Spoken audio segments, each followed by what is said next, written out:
Good morning, everyone. I'm doing this as kind of an informational brief style thing. So I wanted to kind of fill you guys in on some of the different kinds of cryptids. Please go refer to the playlist with my drawings. That'd be like, let me think. I'm drawing a blank. It's been a really long week, and it's going to get longer. I'm going to be pulling like nearly 50 hours per week. The next 2 weeks, like one day off. So I might not be posting a whole lot. So the drawings lists are going to be my cryptid encounters list. And each drawing is specific to the type of cryptid and what it looks like, the eye shine it has, that sort of thing.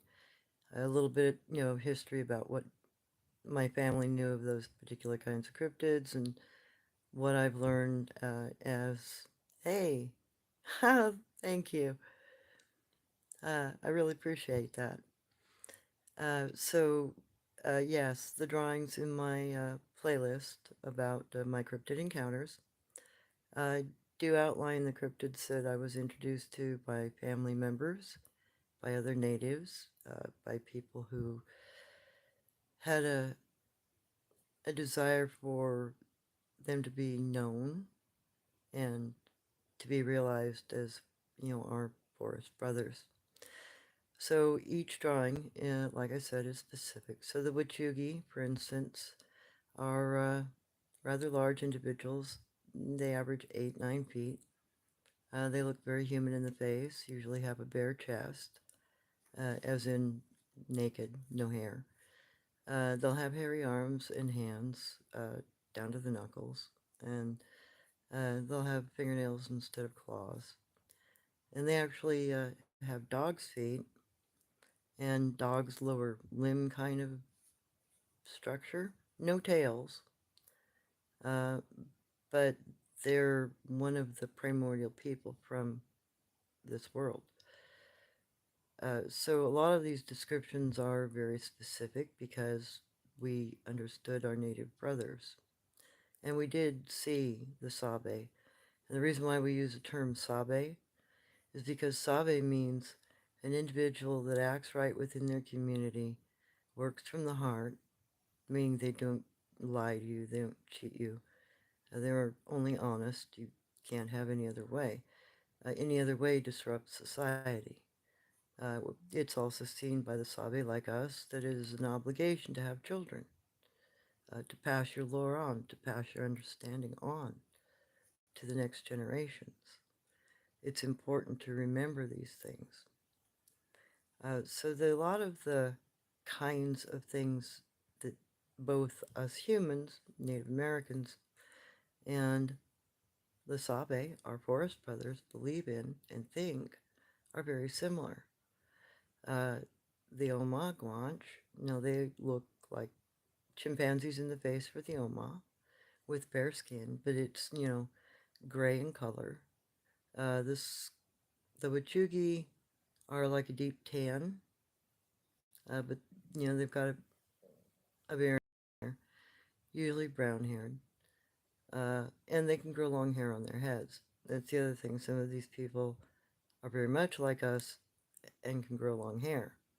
There are plenty of videos out there, plenty of pictures with Bigfoot having ponytails or other things. That's because some of these forest brothers, some of these people, uh, have very similar characteristics physically as us as well. But some are not. They're very unusual looking. But the lore that I was told was because they've always been here. They're the first people. They're the original species from this planet. We're a later, like, accidental offshoot, like most of them have been too. Uh, how do you think life began on a planet? Had to come from somewhere. I don't think it came from aliens. All the stories I was ever told was that, what we found in the archaeological record is accurate. Um, when we look at the Ordovician period, for instance, which is 357 million years back, it's when the planet was covered with water and it had like very few life forms on it. I don't believe there were any mammals yet. There was a few grasses, algae, maybe a bit of bamboo grass kind of stuff from what I remember in the archaeological record. And the sea life was very, very strange. There were filter feeders that had like three little prawns and they were rooted to the seafloor. Mind you, the seafloor in most areas wasn't more than a few feet deep from even what the archaeological record says. I think the biggest life form at the time was a very peculiarly looking thing that was in a long shell and had a squiddish looking front end to it. And at one point I knew all these names off the top of my head, but I haven't thought about them in so many years I don't care to remember. But you can look this stuff up. It's the Ordovician period. And that's the sort of mythology that the Oma have. Though they look like primates, though they have black hair all over their bodies, uh, they understand the geographical nature of the world, and they understand the, like the archaeological evidence. Are they understand that. Her myths also included stories about dinosaurs, pterodactyls, or petrodactyls, tetradactyls, however you want to. I think it's tetra. But anyway, uh, you know, these individuals have a very keen sense of history in the, geological sense too. Astronomical, they chart months, they chart moon cycles. Uh, they're very aware of a lot of things that you wouldn't think a primate-looking being would, or a dog being, or anything else out there would potentially know, but they do, and it's kind of mind-blowing. Start to understand that they also also realize different parts of the world. They're very aware of our overall like history. They understand where Africa is. They know where certain islands are that you don't tell them about, but they can tell you about them. Like the Solomonese Islands is where the Guanche people originally supposedly came from, and they look like big gorillas. And the story that I was told by a Guanche individual, my adopted cryptid father, and yes, I had two biological parents, and no, I wasn't the spawn of two cryptids, unless you count two human beings as cryptids. So anyway, uh, they're aware of different locations. And the Solomonese, the island that still has a very, how would you say, aggressive tribe on it. The Guanche people, the big hairy guys, actually left because the new little guys were too violent. They didn't like their attitude. So they left the island and they left the Solomonese behind. And the weird thing is, if you read Theogony's Works and Days, I think it's chapters like 62 through 68, if I remember right. It tells about Greek mariners trying to restock on that island and the unusual things that transpired, including descriptions of both the Guanche and the Solomonese people. Uh, Very strange if history knows the same things that the cryptid people do. So, yeah, there's also a lot of textual evidence. And something else I've been thinking about because of the whole Ramayana. I haven't read it completely yet, but I've been doing a little more online research. And I came across, I think it was a 14th century painting from the Ramayana, a later rendition, of course.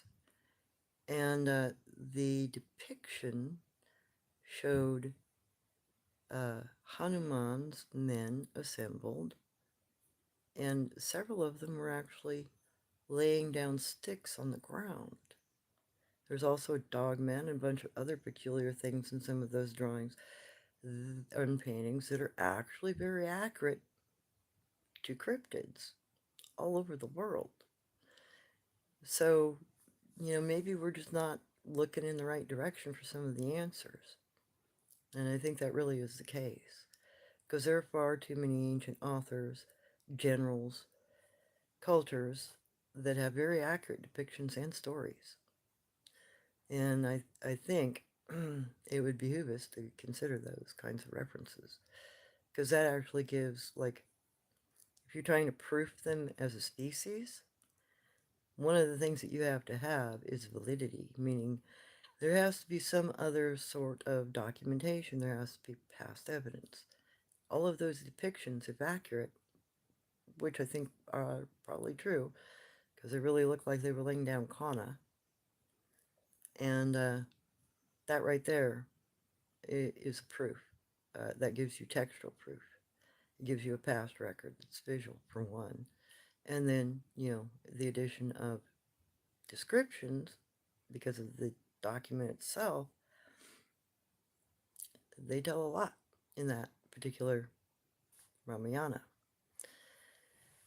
So, some of the presumed ideas about these people is that they're big primates, or big wolves, or whatever theory modern man has. It really isn't the case. Textually and historically, there are a lot of stories. There are a lot of stories in every culture. So, to presume that there's no evidence, it's really silly. All we really need to do is just match the pictures of them to the species mentioned in each of these texts, and then build from there. So that's thought on that one. So other than that, there are some other unusual concepts out there about these people. Like they walk through portals. Never seen that happen. I have seen them do some things very interesting, but I understand why they're doing them, how they're doing them, because I've been told about what it is, what the action actually is. So they can fall out of a tree silently and look like a blue ball of light. It's their aura. They're using their aura to cushion their fall. It's a tactic that is taught to them if they are part of the Hegopla, deer worshippers. They revere the cow. And that means the doe, because the doe provides life. She bears children. Without the doe, you don't have a next generation. So, when you think of the kinds of philosophical things that they believe, Jinjin, she didn't use tools, except for a few little stone tools and a few little wooden tools. But she never sharpened her tools. She never chipped her tools. She'd find a natural thing and utilize it as it was. But she still used tools. But the weird thing was, she was also very Buddhistic. She didn't want to kill anything. She didn't want to harm anything, cause it pain. She felt that pain denied that being its next incarnation.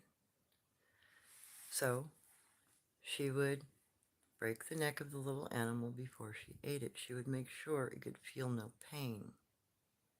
I'd also seen her pith some of them with a tree spike, a little needle, like you can get them off of cowberry bushes. Careful of those are poisonous. And there are some devil trees in the area that grow some good-sized sticks. Also be careful of those. They are also poisonous. So she would always make sure the creature felt no pain.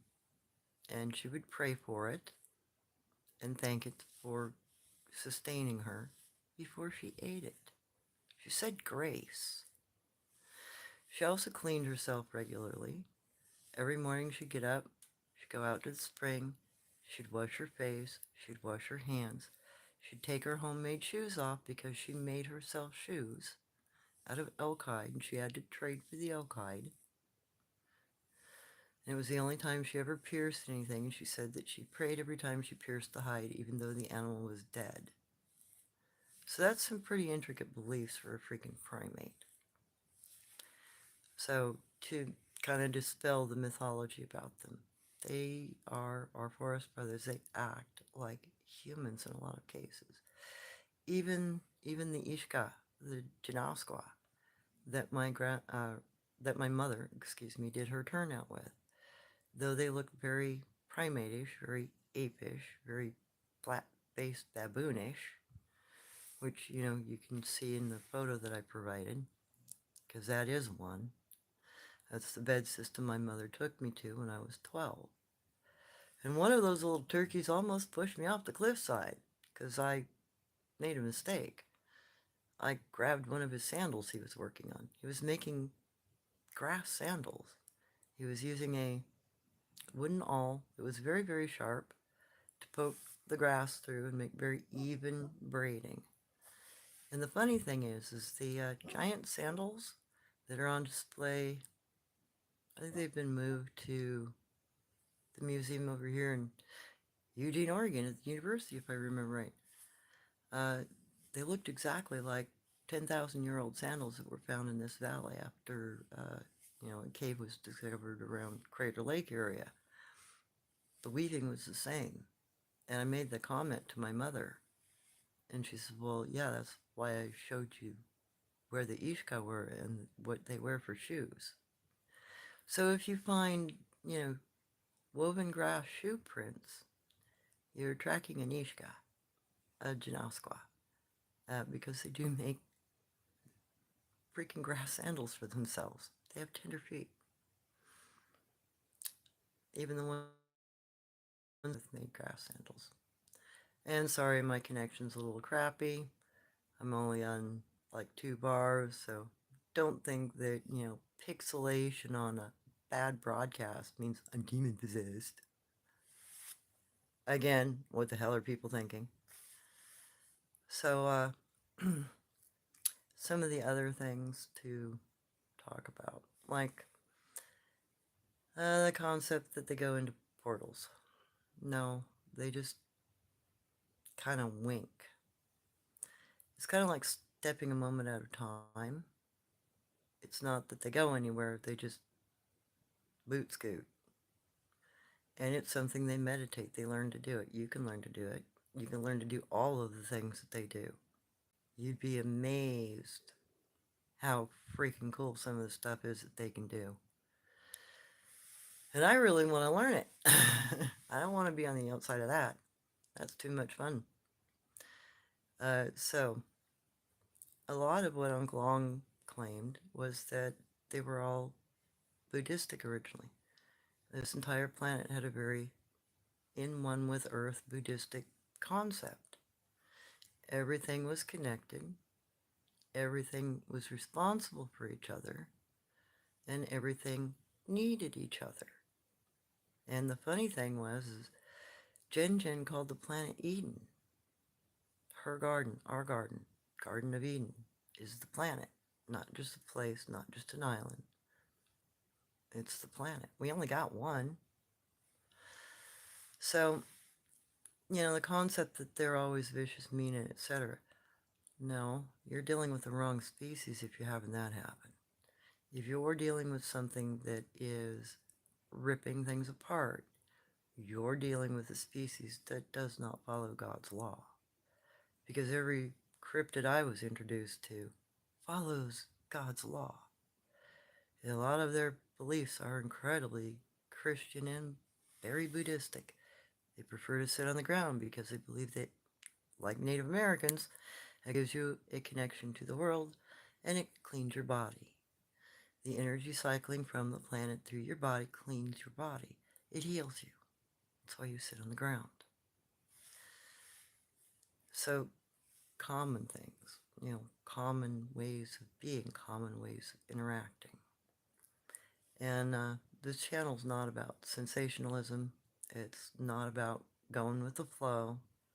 I don't give a hoot patootie about the flow, other than I hope to God they don't get hurt because they're being really stupid. So far, they've been lucky. I hope they are continuing to be lucky, because there are dangerous cryptids out there, and there are a lot of them. And our forest brothers always informed us where they were, and they always protected us from them.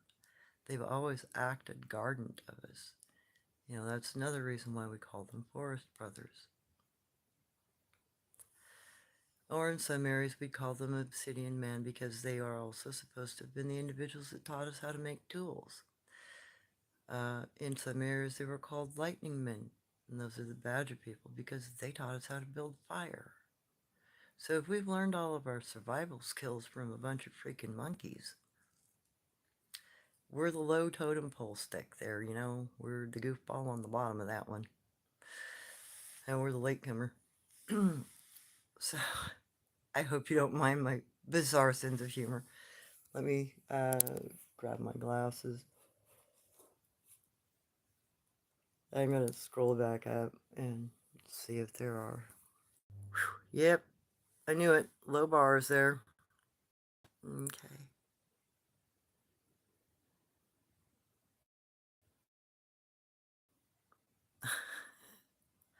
Bye. You'd have to have a lot of jade and gold to afford me. And it's only because I'm a con. You know that. Hey, Neil. Hello, turning into your video from Scout Base. Antarctica. Really? Welcome. That's a heck of a reach. Yeah, bye. Hey, you guys got a great sense of humor. Oh, I was born here in America. I'm a Okagonian. I was born here in Oregon. Go ahead, Candy, what's your question?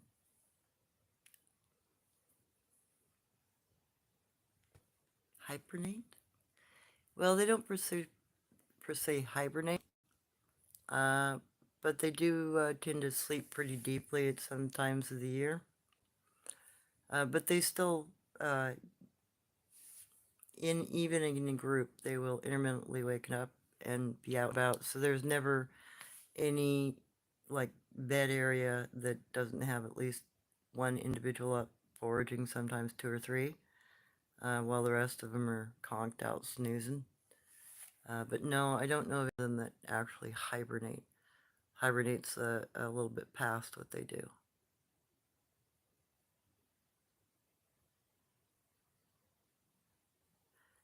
Hey, Sarah. Well, we're talking about cryptids, Bigfoot, that sort of thing, and what the Native American perspective was in my family and my tribal group. We had a very different perception before white men came here, before settlers came here, and well, actually, beige people. And actually, some of us were beige people, and some of us were darker skinned. And it just goes with the territory of being here in America, especially considering how long we've been here in America. I'm 60 years old, believe it or not, and I do have muscle. Because, well, I do a lot of walking and hiking and goofing off, and I can still climb a tree like a kid.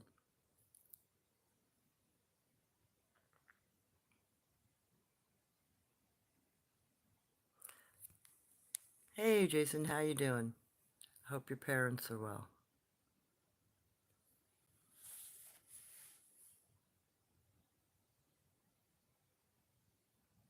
Well, old clones, I don't know how to harness evil, so that one's on you. And that's another thing. The idea that these things are Niflheim, etc., is ridiculous. And the reason why it's ridiculous is because it's absolutely irrelevant. The whole concept of that is irrelevant. When you boil it down, when you look at it, it's actually something, their genetics, their knowledge, their understanding of things, and how long they've been here the mythology of the Bible is too new. And besides, if you actually read the Bible and you read Deuteronomy or you read the Talmud or the Quran or the Apocrypha of Mary, the Hexagia from the Catholic Church, you will discover that there are various descriptions of Adam and Eve, and many of the descriptions describe them as very peculiar looking people,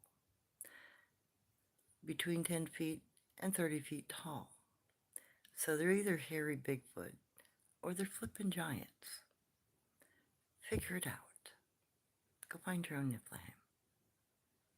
Not a channel about religious ideology or ideology. But if you want to get into it, I've done a lot of reading.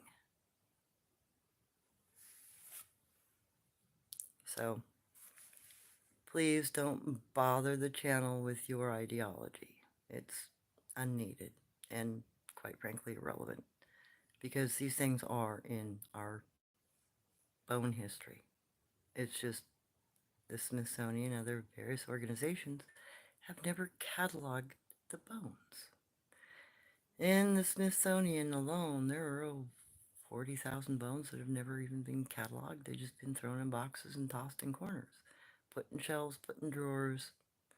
So until those bones are tested, we really have no clue if they're already in our bone record. Some of them probably are. Actually, quite a few of them probably are. We just probably won't know until somebody bothers to do a DNA sample, if they can. Because the other thing is, if there is no DNA relevant, if the bone's too old, if it's too petrified, etc., ad nauseam, you can't get DNA out of it. Which means you have to figure out what the bone was, what it belonged to. If you have nothing but a finger bone, what are you going to do? Do what we did during the century and slap different dinosaurs together thinking they were one? And they weren't. They were like 2 or 3 different species that had been put together for public viewing. There was a lot of that going on at the turn of the century. We still haven't even got some of those skeletal parts replaced, fixed, or, reorganized. Some of those things are still on public display. All they got now is a little describer saying, oh, well, this one's got Allosaurus bones for its legs, and it's got a tectodoral, blah, blah, blah, blah, blah, for its whatever. It's just, we don't know what we're talking about, and I'd rather consider what the overall mythology tells us, because there's plenty of that that suggests that there's a lot more relevance to geologic and our anthropologic past.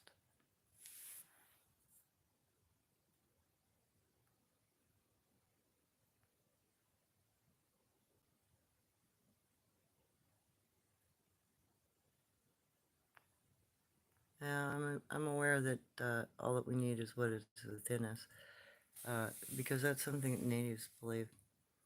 When you are born, the spark of life is within you. It is your connection to the Creator, to God. All things have that. And as long as you remember that, you can't lose your way. It's not possible.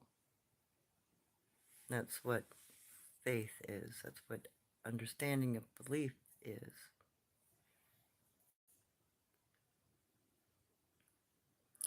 Oh yeah, the red-headed giants, the Lovelock Cave giants. We also called them the fish people because they had shark's teeth that grew in rows through the mouth.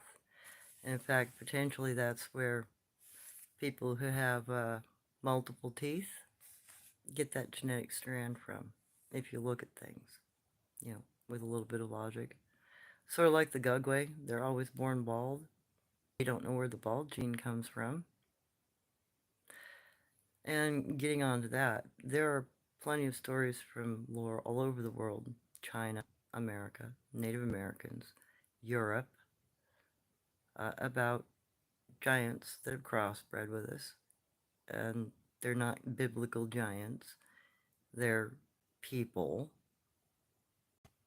that can crossbreed with us, other people. So, what what are some of the answers here? Everybody's creeping out about the blood factors, O negative blood or AB negative blood. Well, let's see. AB negative blood goes into the rhesus monkey factor. Rhesus monkeys are the only monkeys that have blood similar to ours. All other monkeys have uh, less kind of elements to the blood. They don't match us.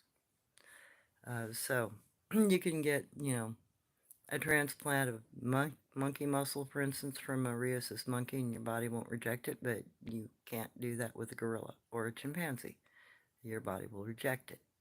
That's medical experimentation. It's already been done. It was done on one of my cousins, actually.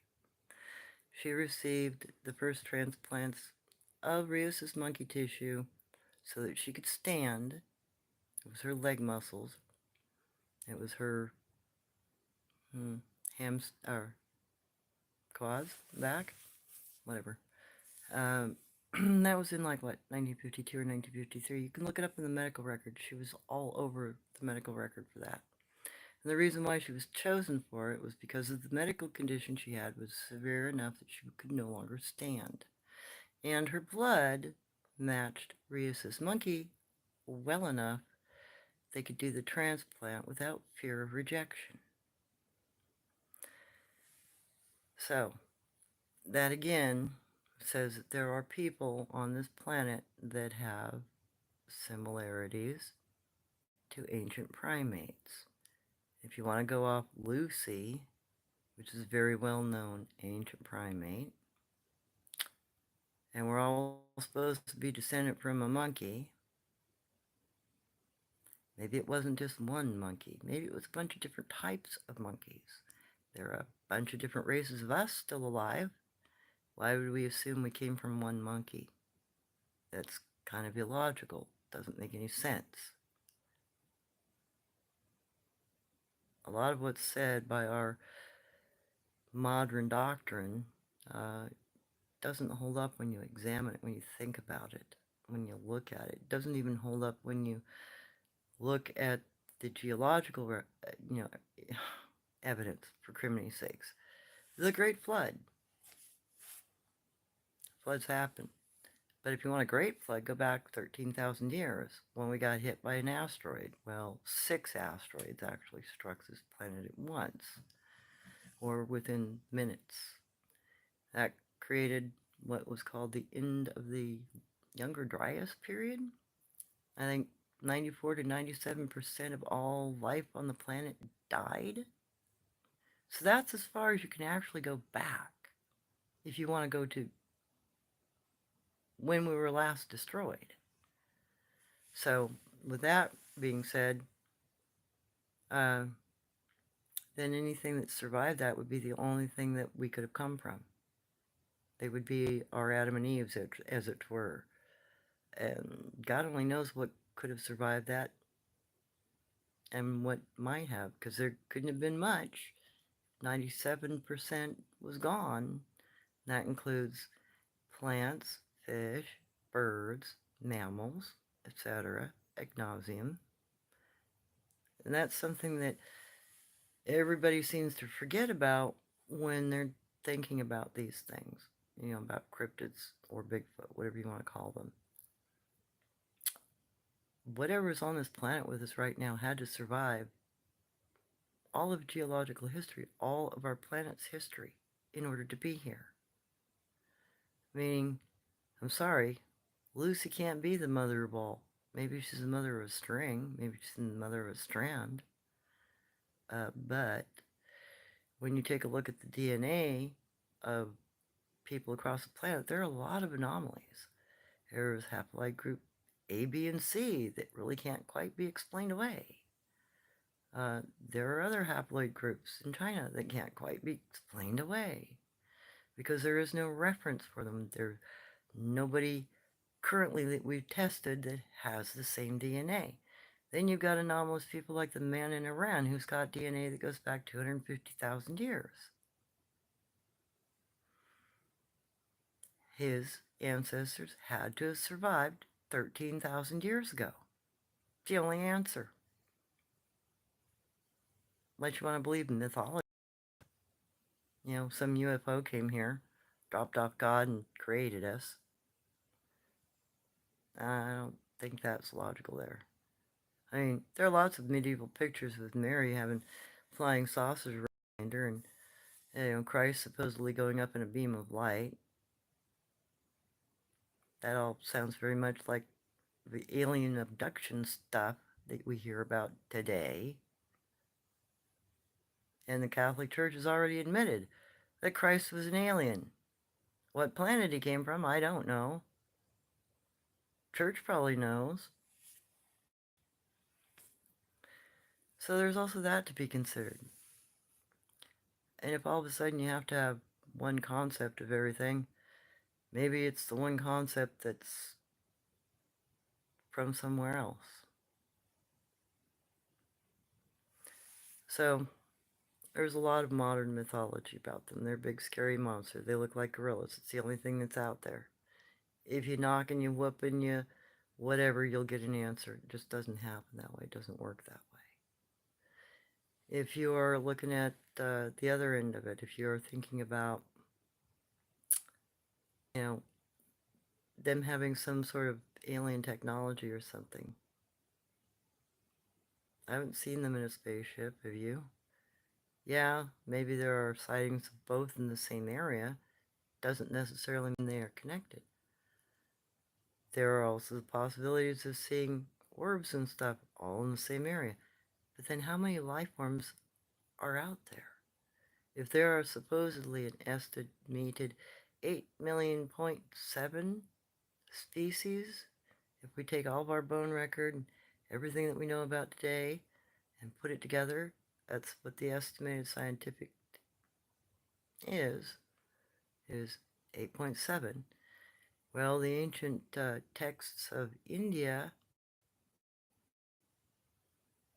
claim that it's 8.9 million species on the planet. That's 2 more million than we're even aware of, hypothetically, potentially. And how many have we mapped? 1.2 million. So please think about that. Please, when you come to my channel, look at more than one video. Read the about information. It will help you. And I probably won't be a wench to you and either boot you or explain to you and then boot you. So, no, I'm not a phantasmagoric kind of channel. I'm not out there to prove a damn thing to you. I'm going to show you tracking evidence. I'm going to show you relevant evidence. I'm going to show you multiple forms of footprints because there are tons of them around here if you know how to look for them. If you knew how to track, you probably have a lot better time doing some Bigfoot research. And I'm going to share my native lore about them and the things that I understand about them because it's the things that I've been taught about them. I don't care if you like it. I'm not here to be liked. If you don't like my channel, the doors are there. Have a nice day. If you want to make a comment, be polite. If you want to be an asshole, I'll be one. So, got any questions?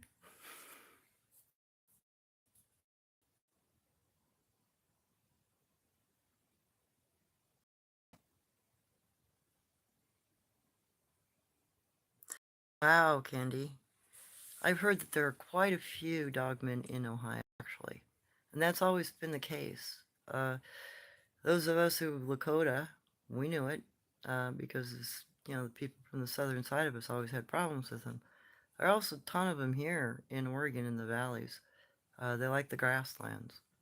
So I wouldn't doubt it at all.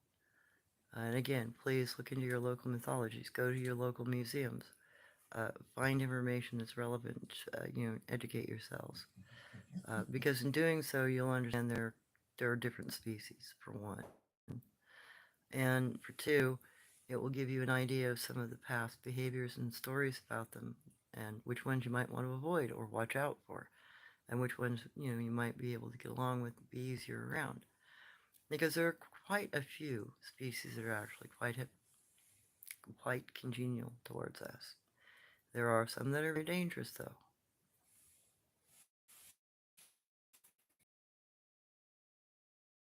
Hey, Sheldon, 7:22 a.m. 4:25 here, and I have to kind of adjust my schedule. My new my new work schedule's later, so I won't be getting work till like 4 in the morning. That's gonna be fun. So I will become a night walker, I guess. Completely. Dang it. Not what I wanted. I kind of like having some daylight in my life. It's good for you.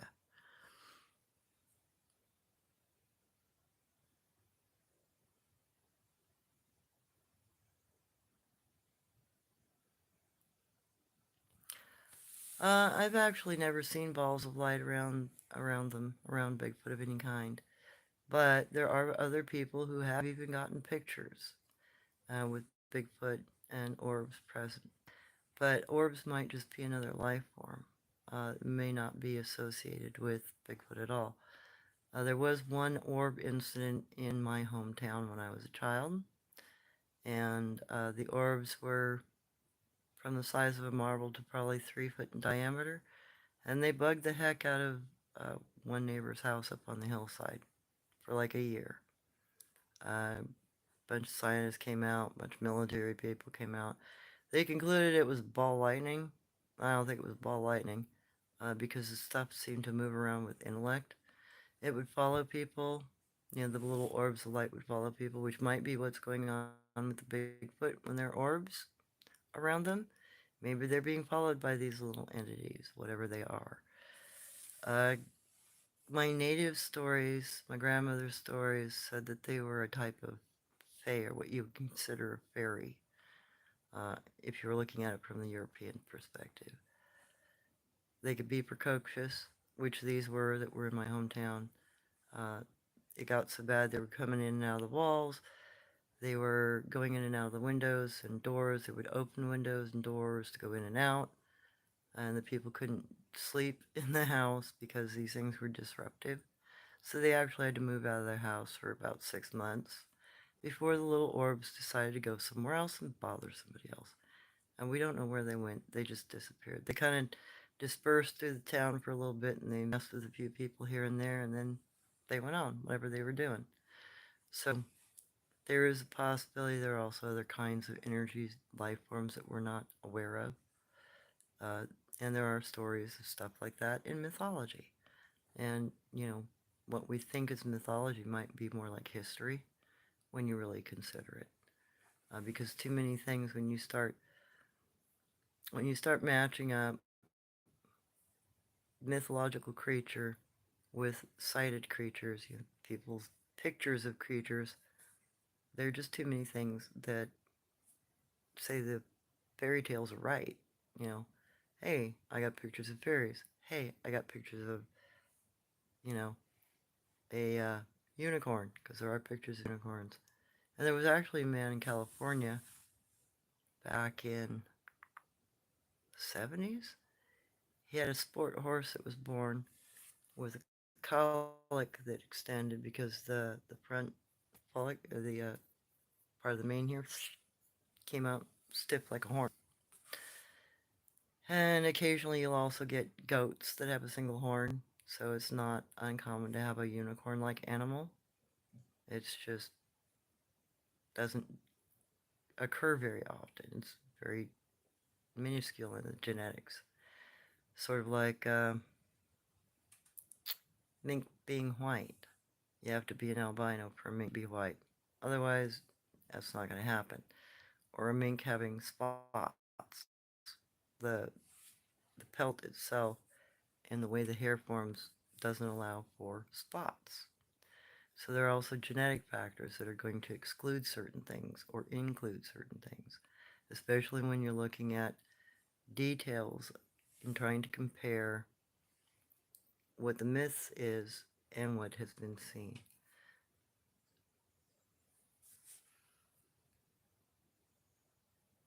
Oh, thank you, Neil. I'm glad you like my channel.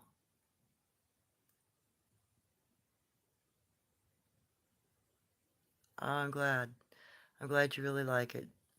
It's been kind of peculiar at times, but it's been also a wonderful time, trying to get all the lore out and trying to explain, basic stuff and show some of the neat things that can happen, the interactions that can happen, the tracks that you find, and the different little kinds of evidence, pots and tools and structures.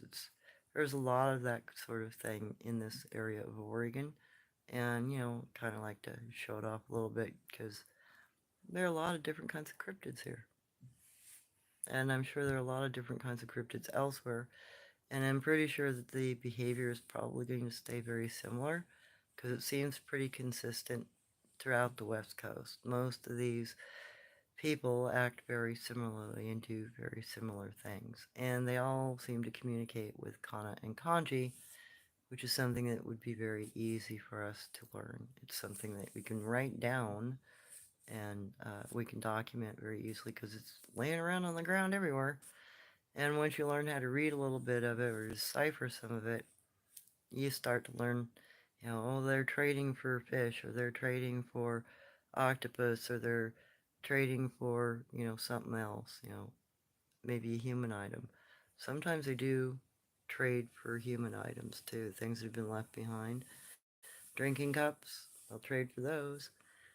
Sometimes little stuffed toys or I've seen there and they've got a nice waterway where they live and people have left behind like boogie boards and stuff, so the year kids will play with them. You'll hear them splashing and goofing off, in the water, and as soon as you get too close, they're all gone. They step off into bushes, and sometimes they forget to take the float toys with them, so or they'll be sticking out from underneath the bush.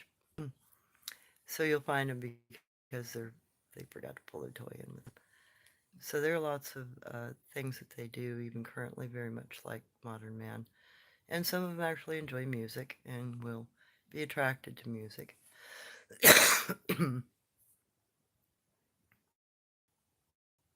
Hey, Whitey, I'm glad you made it. I love you. I just feel all the way. Respect. Yeah. Yay. I love you guys. The majority of you are absolutely awesome people. It seems like you're very thoughtful. It seems like you're very interested in understanding, and a lot of you are very explorative of trying to get to know these people. And I have advised people in the past, and there are relationships that can be built. But you got to be careful, you got to be truthful, and you have to, abide by some basic courtesies, clear your throat before speaking. If you're going into the area, say, hey, I'm here, because, it's sort of what tribal people did too. You would, whenever you came to a camp, if you weren't, delivering a message or returning to your own camp, there were always some sort of gestures that you went through, some sort of way of introducing yourself, at least in friendly territories. And you still had to run from, enemy tribes. And these cryptid people do the same sorts of things. So I'm kind of wondering, the dogman over there, the dogman shaman, if something's up with that. It's, I know that he came into the area in the 80s, and I know that he broke those stumps off at like 4 foot high, because there were two trees there. When my buddy brought me down there one night, said, "Hey, I gotta show you this thing. This freaking dog man plays with fire out on this point of this little pond next to where I live." And I'm like, "You're kidding me." So he takes me down and shows me. And then like the next time, a couple of months later, I went down because my friend's like, "Yeah, yeah, he's back. He's been screwing with stuff down here." That was around the time he broke two trees off, and they've been, he's been slowly burning those trees down now to the level that they're at. So I'm wondering if he's changing location, mm, not just because something's coming in to bug him and potentially screw with him. Because sometimes some of these some of these groups seem to have grudges against each other. Sometimes you never know which ones have a grudge. Sometimes you can figure out what the grudge is. Maybe it's you passed through my territory too much without leaving me something because it's considered disrespectful not to extend the same courtesy if they let you go through the territory. You know, you're obliged to give them something in return for your passage. And that's also very Native American in ideology. You know, we can't, receive a gift without giving a gift. It's just common courtesy. You just don't do it any other way. It's seen as bad relationships. And these indigenous people and these cryptid people, Bigfoot, they have, at least the ones that work for me, they have the same ideology. They expect a gift for it. And if you want information, that's also considered a gift. Okay, so you're in my territory and you want information. So, there's that. You're kind of racking up a little bit of um, communication debt, so to speak. So, if you think of them in a little more humanistic way, you might get a little further with any kind of research you're doing. And, I'm hoping that the native lore, what my grandmother spoke of, what my mother spoke of, uh, what my Uncle Ong spoke of, is, hopefully filling in a bigger picture, maybe giving a little more insight on how all of this stuff might actually fit into human history, potentially. At least it makes sense that it would. Okay, so let me see if there are a couple more questions. Yes, Candy. The dogmen here also look like great big black shepherds, with a tail, pointed ears, a whole bit. They're just different sizes of them and different eye shine at night. Most commonly down here in the valley base, you're looking at 7.5, 8 foot tall. You get up a little higher, you're still looking around 7.5 foot tall for the mountain. Uh, the lower mountain dogman, you get up, let's see, you get up around 1,000 feet. You're looking at dogmen that are scraping 12 foot tall. And the big guy that does the fire ceremony, he was, I think, around 11, because he was huge. So he might actually come from a very far distance to do his little fire ceremony. Because so far over the years, he crosses so many hard pack areas, so many concrete areas, so many. Oh my God. There's no tracking him. If he wants to walk through the middle of town to get there, he does it, and it's dang hard to track that way. You have to find like scuff prints, where he's maybe tossed something over and hopefully nobody else has disturbed it. You have to find little side prints, where he misstepped. And oh my god, that can be so fucking tedious to try to do. So yeah, I'm gonna try to track him. I have a general idea if he's headed towards another pond where he might go, because there are only a few options westward from his current location. So that might give me a chance to narrow it down. But that also might put him in direct conflict with the bear people. And I don't know if those two species get along. We'll see. Because I know Bear Woman's got to be scraping 12 foot. Her rear end on a smash down spot's like 4 foot across. She's got to be at least 12 foot. And every place I found that she sits is roughly 6 feet. The the hole that she sits under, 6 to 7 feet. So she's pretty big, and 5, 6 foot across for most of the holes that she sits in. So I think if he was gonna mess with her, he might have some problems. He might get thumped, because I don't think he's as big as she is. And I've seen him. I've only seen the tracking evidence of Bear Woman, and she's got to lay low somewhere a lot, because she's pretty dang good size. But then there's also a lot of bush cover where she's at. I mean, even in the middle of winter, you can be in that area and you probably won't see much, just because of the nature of the land lay and how packed everything is in there. Like, it's really difficult just to find treetops in some of the locations along that area. I know. I've been trying to find a better filming angle for the bed system up there, and so far I can't get one. Either I got something in the way, or you know, I can't find the dang thing because there's just too much stuff in the way. So, cover, lots of cover. Uh, Neil, we have a clan of Bigfoot that live in our area. Found lots of sign of them about 6 miles from home. Wow. Yeah, I don't doubt it. Just make sure they're the friendly ones. Usually the friendly ones, the young ones are pretty amenable. The juveniles, they'll let you get kind of close, and they won't get all growly or anything. They might try to interact with you more than others. And if they get, concerned or worried, they'll try to chase you out of the area. So be careful of them. They can be a little hard to handle, like the mountain one was. Oh my God, that guy was such a pain in the butt. He used to pound on the side of my yurt, do all kinds of weird stuff.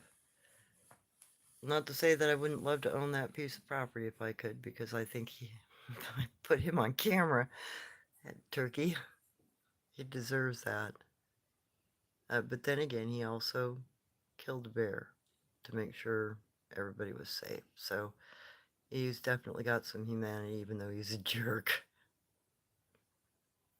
Hi, Michigan. How you doing, Tass?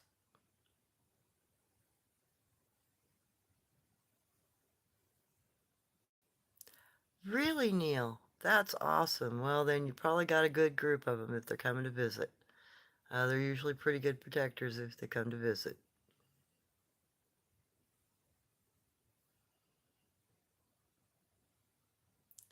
Are you sure? Who would create a tall, slanted roof lean-to made of narrow logs, pulled up trees, set next to a river deep in the woods? Does it have a central bar? Okay, who created a tall, slanted roof?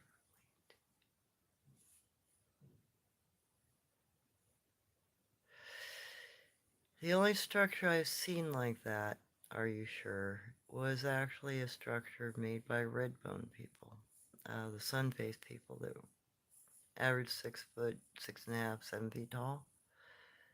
They got skin tone like ours, but they look kind of sunburnt,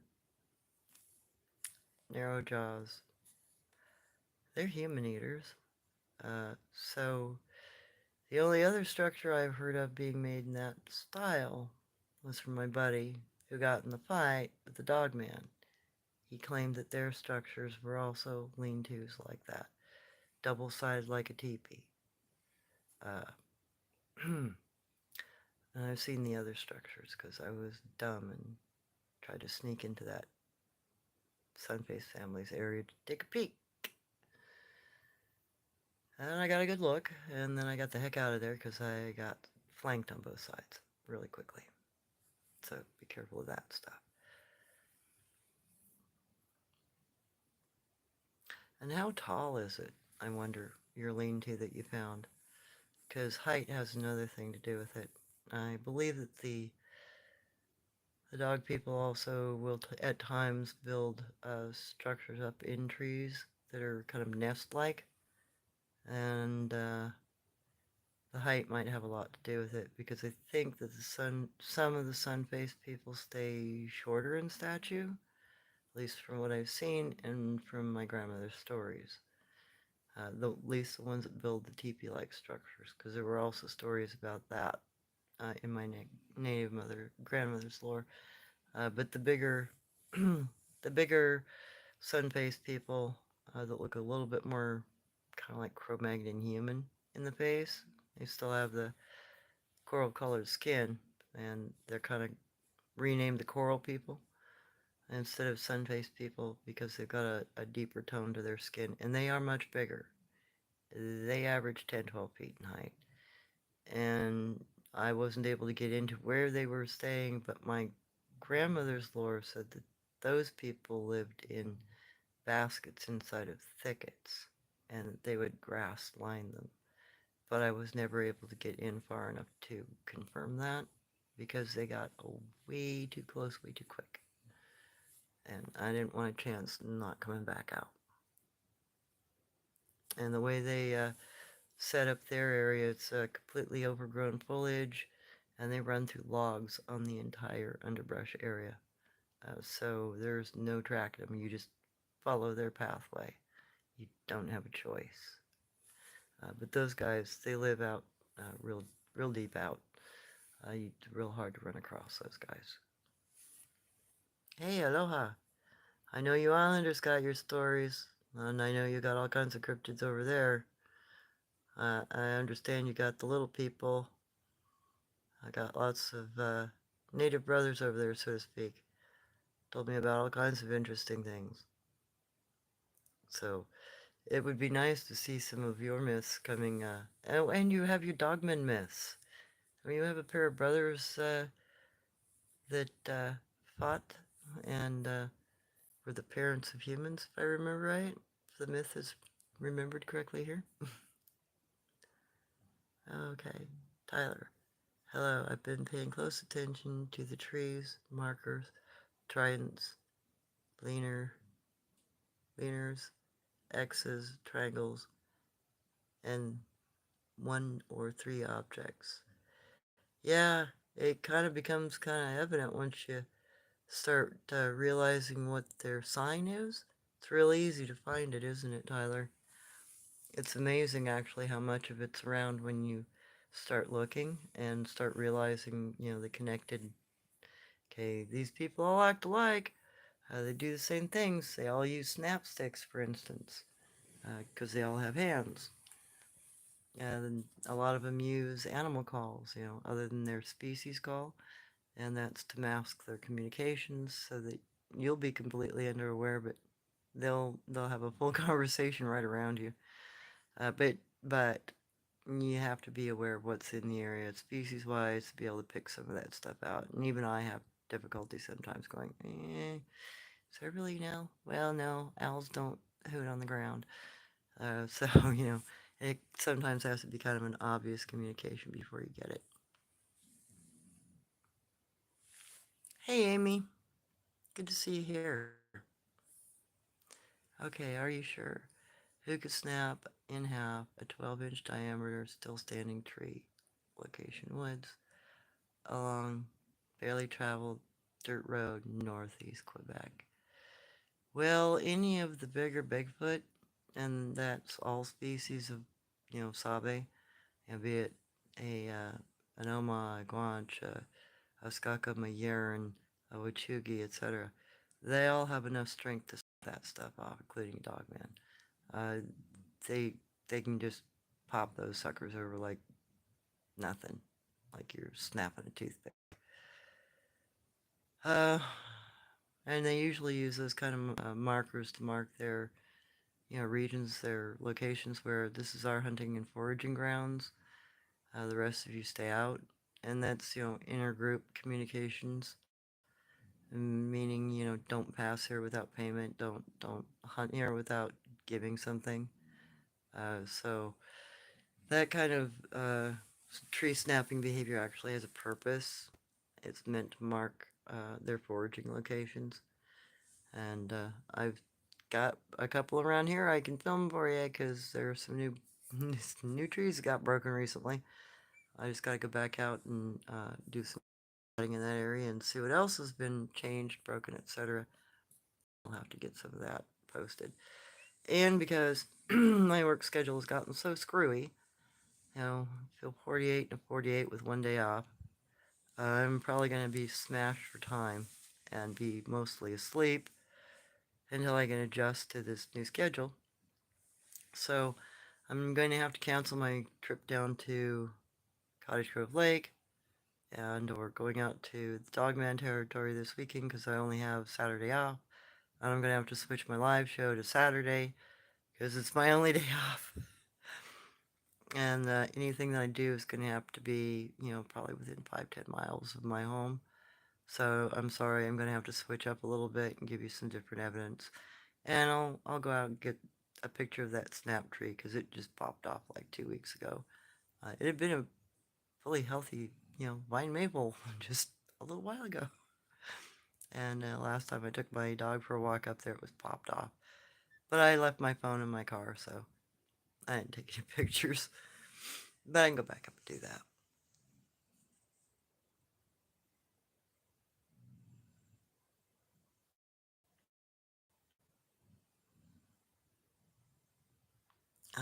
Big, Big Glen Beach. Such an intriguing situation for you. Oh yeah, the whole missing dog man. Where'd he go? Where'd he go? It's sort of like the missing Skookum here. There was an really odd event happened this last Saturday. Started around 1:30 in the afternoon, went to about 4 o'clock when I had to leave to work. I counted over 105 gunshots. What sounded like a couple of flashbangs. A couple of other things that went off. Heard some unusual howls and growling. And I have not had any further contact from the Skookum family that had been coming here to this home. No Kana. No knocks. No owl sounds. So either they were very scared of what was going on, which I really severely doubt, because I know of at least 2 groups that don't mind gunfire in the least because it happens around them all the time. And there's several individuals in this area that like to pop off, so the Skookum here wouldn't have been unfamiliar with it. But for the fact that I haven't had any contact from them in the last 4 days, there's a potential they've been eliminated. Probably because of the fucking recording I put up. I really fucking hope not. So I'm sorry, I may not be able to give you any more recordings from that particular group. And I really fucking hope I'm wrong. But only time will tell. I'm just praying they were scared.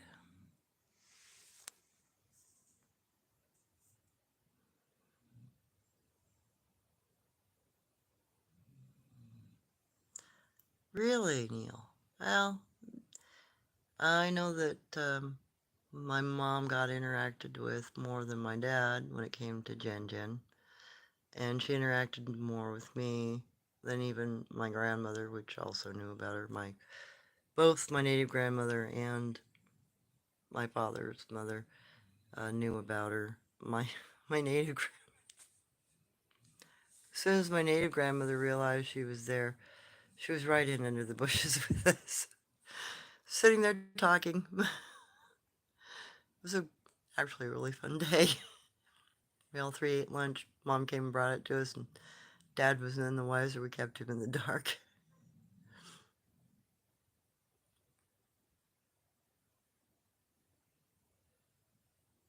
Oh, they ran off 2 dogmen from there, eh? Yeah, I can believe that, Neil.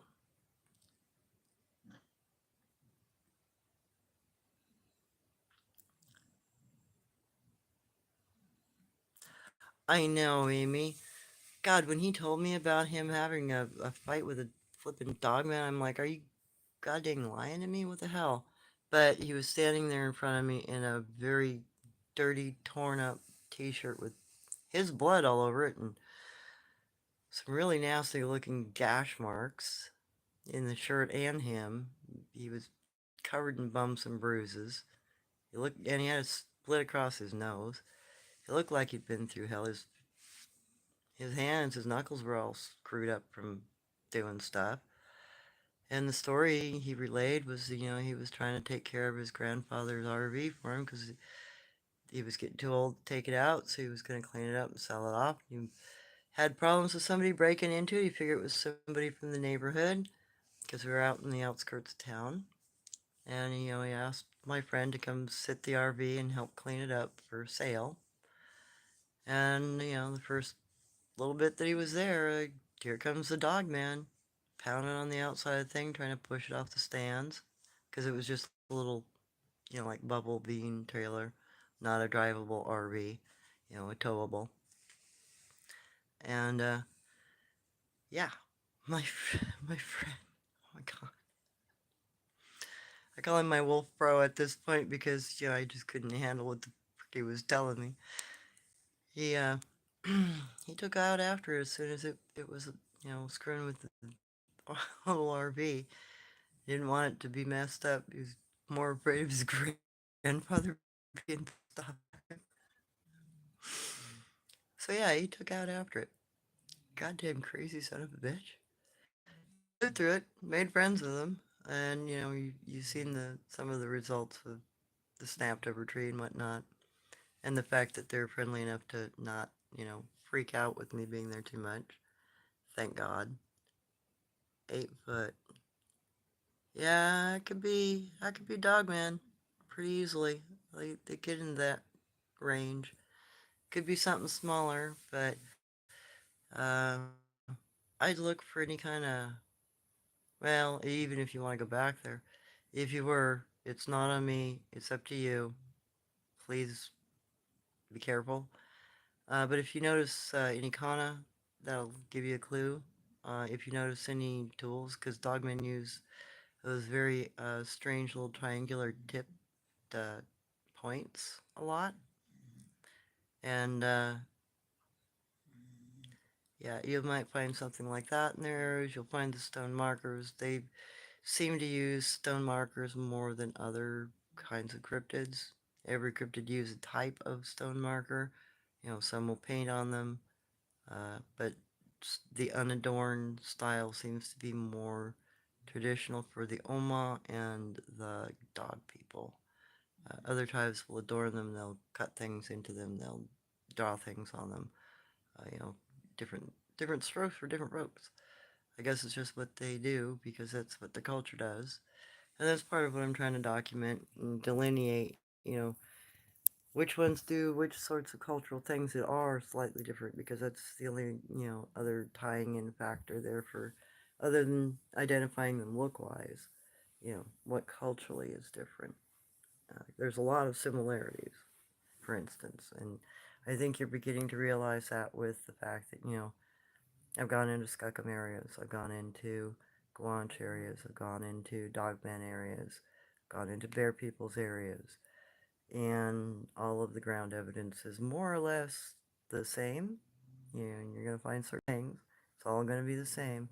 But then you're going to, end up like with the individuals down at Cottage Grove Lake. I know I have one picture of a badger person, but the descriptions I've been getting aren't the same as the badger person. Sounds more like it's another group of some kind. I'm not sure what kind. I know the communications are the same, but they do things a little differently. They build pots. They actually etch on rocks. They do pictographs on rocks. There are some differences that I've never seen before, except, in the middle of the redwoods when I was a kid. So I still have to see one of these guys to figure out exactly what they are. But the evidence suggests that they're another species, not ones that I'm familiar with in this area yet. So now, it's part of that's trying to figure out what they are exactly. I know that the footprints look very similar in a lot of ways to Huron and Skookum, but I'm not 100% sure that that's what they are. Uh, they do have a very humanoid looking, way more humanoid than others. So time will tell. Hopefully I can find a cross-through point or a sit spot where I can maybe get a picture or two of some of them. Because I've already figured out where the badgermen are, and they're on the north end of the lake. And these guys, the other guys seem to come in from the south end of the lake, but they don't go all the way north. There are certain little areas they stay in. So I think they're two different groups sharing access to that lake. Maybe three, because there is also southeastern evidence that doesn't match western or northern evidence. So that might be, one family group's, more than one family group's watering hole, so to speak, and or trade route or, interaction point. Because in the summer down there around that lake, you hear a lot of knocking, and it's like all day long. When it happens, it'll be 2, 3, 4 hours, and it will be from very specific areas of the lake, up in the hillsides, up in the mountains. But you can tell they're saying something to each other. They're communicating to each other with knocks, kind of like uh, Africans used to do with using tree logs to bound out sounds to communicate over long distances. The knocks down there around that lake seem to be a similar type of communication. I've also heard that same exact type of communication in Washington around lakes too. So I'm hoping to get some recordings of those knocks because they're pretty loud sounding. They sound like somebody chopping wood, and the lake's pretty good size, so they got to be hitting something pretty hard. And it will be sequence of knocks. It's not just somebody chopping wood. There's a pattern, and then the pattern is answered with a pattern that has an adjustment, or it will be a completely different pattern, like one's making a statement and the other one's making a question. And it's just trying to decipher what their knocks mean. I still need to work on that one because I'm down at the low end of that still. Yeah, I'm kind of like a 3-year-old. Okay, this means friend, this means human. Okay, what else you got? So, uh, you know, 4 seems to be a relevant knock for dog people. So part of it's just trying to figure out what the knocks mean specifically, and that's kind of an inside joke for them because it's their language, not ours. And so far, I haven't found too much that really compares to it. So maybe with some recordings, maybe I can figure that out. Hopefully.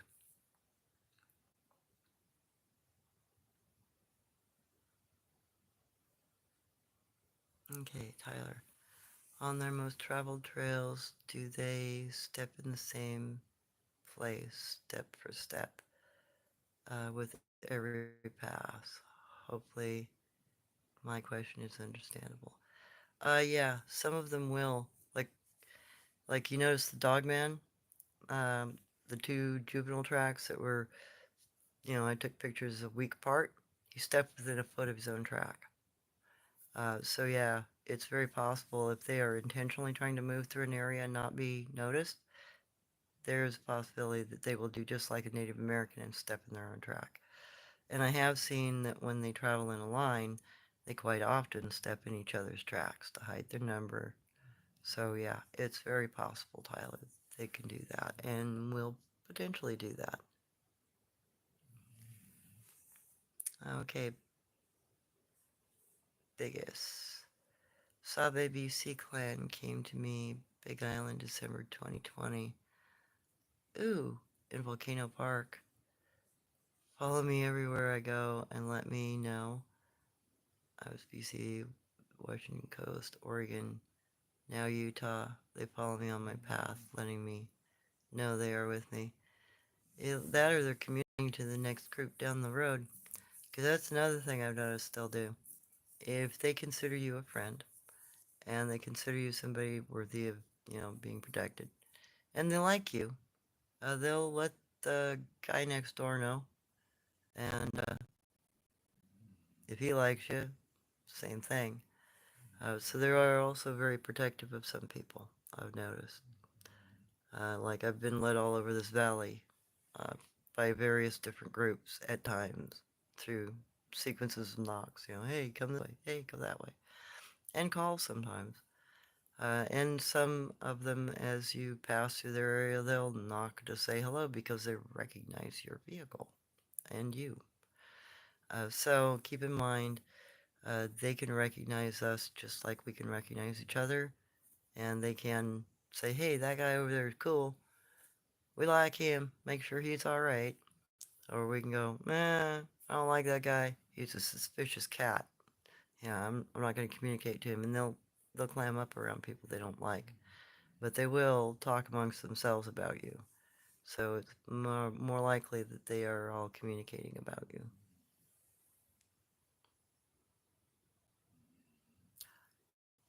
Really? Hey, it's a beautiful area to be from. Oh well, hopefully it's still beautiful. Uh-oh, Trevor, message got restricted.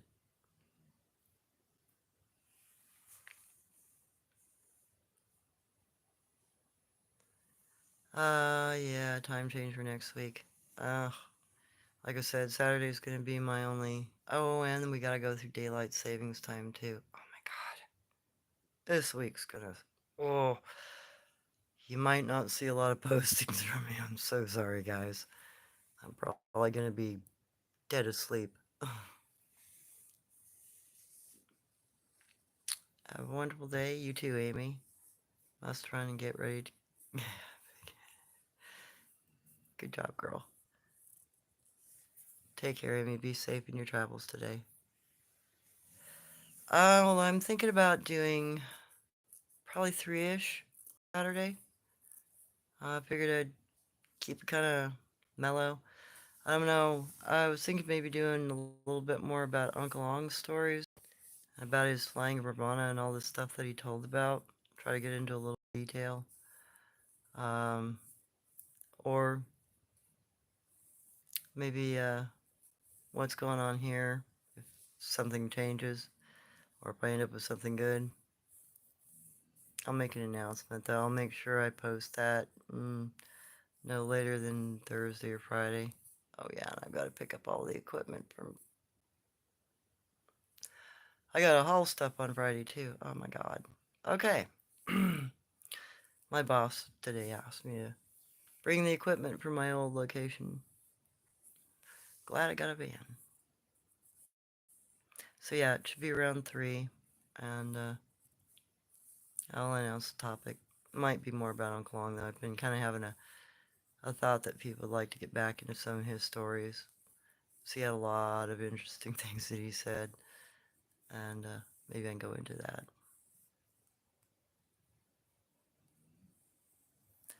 Oh yeah, Amy. Yeah, he really did. Yeah, he loved his grandpa a lot. Yeah,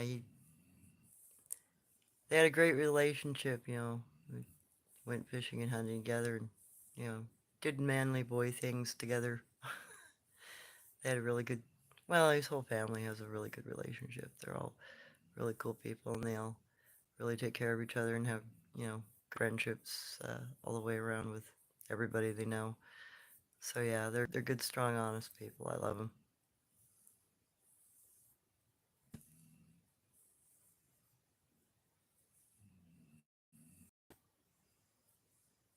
Thank you, Neil.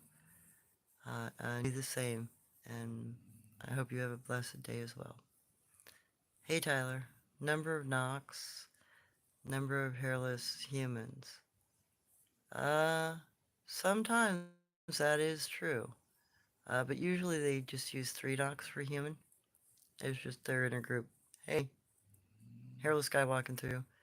Unless you're going in numbers and you're being violent, then they'll start knocking out numbers, which is something that also happened on Sunday this past October 25th. Okay. But a good theory. This does seem to be the case in strategy with some clans. Yeah, the knocks seem to be very specific, and they do have the same kind of like their trail markers, like the trail sign where they're giving you location or path, and they're laying it out like a Native American style trail marker, like what trappers and stuff used to use. When they start doing that, um, then you're getting into very specific ground layout stuff, but it's more patterned. It's more just a picture. It's drawing a picture. So there's also that type of communication. And the knocks, they've got very specific meanings too, it seems. You know, just like the kana and the kanji, each one has either a word or a concept or a, a full thought. So yeah, it's just more forms of language communication. It's just trying to decipher them and figure them out.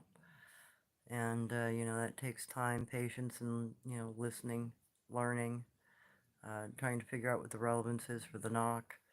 The only reason why I know uh, the few knocks I do is because Jen Jen used those kinds of knocks.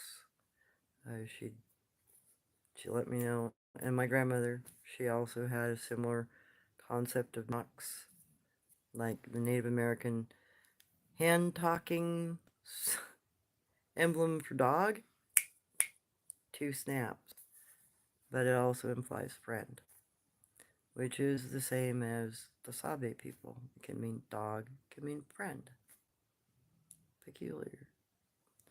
And then three, uh, Native Americans always held up their hands to say hello. It was so that we would show that you didn't have three fingers or six, that you had five. And that was to make sure that you weren't a dangerous cryptid. Because it was thought that uh, some of us humans had species that looked very similar to us, but would have different finger count, and you could be easily fooled. So there was always the, hey, how you doing? Show that you had X amount of fingers. And that's still known by natives today. And then just the markers in general, like the snap twig markers, the laying a stick in the pathway, that's all very much like what Native Americans did. Oh, and the other thing that was missing, suggests the dogman was moving on, the dogman shaman, is that his cross stick near the rock pile was completely missing. So that's potential that he's decided, no, we're done with these particular things, we're going.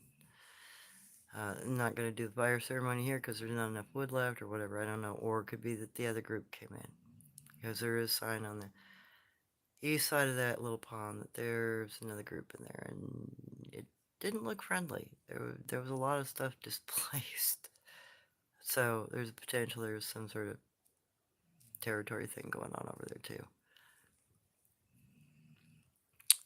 Alright. Neil. My grandmother Spencer says hello. Hey, how you doing, Grandma? Have a great day, everyone. You too, Neil. Alrighty. So I've been on, oh my god, I only want to do about 45 minutes, an hour and a half. Hopefully this has not been too much of a ramble, and I hope it's allowed new individuals to kind of get a grasp of what the channel's about. It's more about just try to, you know, share back the lore and give it some relevance as to different species and what they do and the kinds of habits that they have, whether or not they use fire, whether or not they use a fire hole or a pot or tools or whatnot, so you can kind of figure it out for yourselves and to give some sort of validity to this whole cryptozoology thing about them. Because with the tactics that are currently scientifically used, it's uh, kind of mind-boggling they've gotten anything, actually. Because, most primates just don't act like that. They don't pound on things, they don't whoop at each other unless there's a battle going on or unless there's, kind of two of them going at it. You don't get any kind of chest beating or anything like that with these guys for the most part. That behavior is not really relevant. You will get some pop sounds that sound like chest beating, and it could be chest beating, but it's very rare. Like I've heard it maybe 4 times in my life, and there's never been any violence that follows it. No bush shaking, no them coming out of the bushes at me. It seems more like a get away from my kid thing. Like dad saying, scram, you're too close to the kids. And the other thing that you'll hear if you're too close to the kids and you scare his wife, he'll roar at you. That's a blood-curdling thing. That'll scare the living hell out of you. Um, but I've had it happen. I've had it happen with friends. Friends had wanted to leave very quickly. I'm like, no, no, no, we're fine. Just, yeah, it's probably a good idea to leave, but don't freak out. He's not going to come charging down the woods at you. He's just letting you know we were too close to mom and the kids. So, again, if something has to be going amiss, if there are negative interactions, all these stories of people, you got to be running into something else. You got to be running into, like, sun-faced people or sort of red-bone person, like, part of the giant families, part of the Gugway stuff. There are plenty of cryptids out there, but I would say that either a human has done something stupid and caused a normally calm cryptid individual to take revenge, or feel they need to protect themselves, or you're dealing with something that is simply more violent, more carnivorous because they're cannibalistic. They're more Neanderthalish than Cro-Magnonish, and I think a lot of the ones that I've been lucky enough to interact with are more humanish, because I haven't had a lot of the interactions that people talk about. It just doesn't seem to be part of their gameplay. So, and the other is even the myths across the native nations. There are different cryptids in different areas, and those tribes are aware that they are different. At least some of the tribes are. More, more and more though, they're just kind of conglomerating it all down to, oh, it's Bigfoot. But it depends. There are still some tribes that have some traditional lore enough left to be able to distinguish the different types. And they're very aware that there are different types. And that's something that is lacking in modern Bigfoot research. You got Patty or you got a dogman. But, when you start looking at the film footage out there, you already understand there's more than just Patty and dogman. They're red-haired ones, they're, ones with long hair, they're ones with black hair, blah, blah, blah, blah, blah. There are ones that look like tanks, there are ones that look like little skinny guys. There's all different kinds of critters out there. And it doesn't do any advancement on any kind of a hypothesis about any of them if we keep doing the same pattern over and over and over again. Normally it's called insanity, and not a good place to go with your research, because it isn't actually being explorative at that point. You're just quoting somebody else's quote, and you're all a bunch of experts with no knowledge, which is funny. So hopefully, if other people also start finding ways to communicate the same sorts of things about them, things that they find, especially Kana, that sort of thing, that'll give some validity to the fact that there's something out there and that it has some sort of form of communication.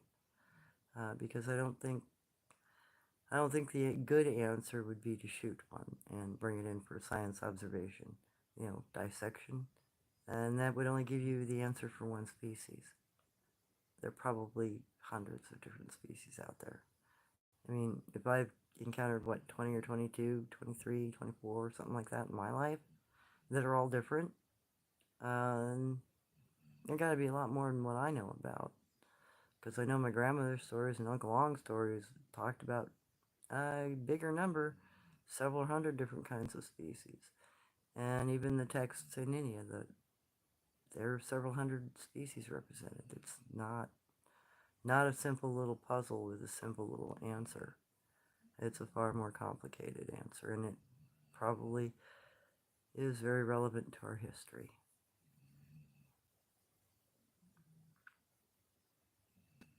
Okay, Tyler. Oh, thank you. Have a good day. God bless you. Thank you. I'm glad you're a fan.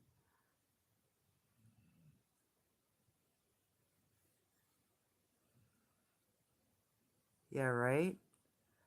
Yeah, their vocal cords gotta be something special, for sure. And, I used to have vocal cords like that, but I have a broken larynx now. And then the natives say, you can train your voice, uh, as you sing and drum, you're training your voice. So there are potentially methods for that sort of thing. And besides, this hyoid bone in your neck is a soft bone from very ancient times. That's another thing that science doesn't seem to consider. You know, some of the adaptations that we've lost. You know, we used to have nictitating membranes in our eyes as human beings. We used to have working appendixes as human beings. They don't work anymore. Well, they're still decidual, which means we once had them.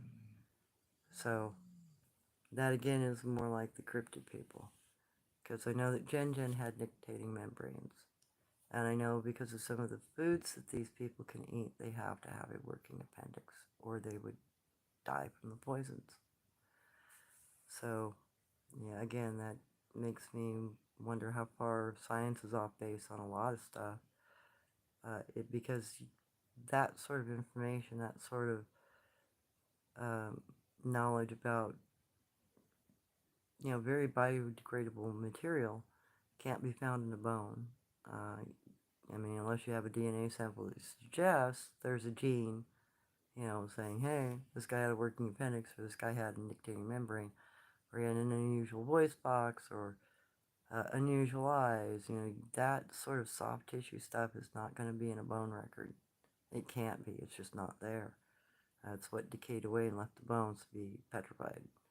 So, there's also just simply a lot of missing information, even in our bone record, even of dinosaurs and stuff. I'm sure there's a lot of stuff that we don't know about them because we just don't have a lot of skin patterns from them or feather patterns.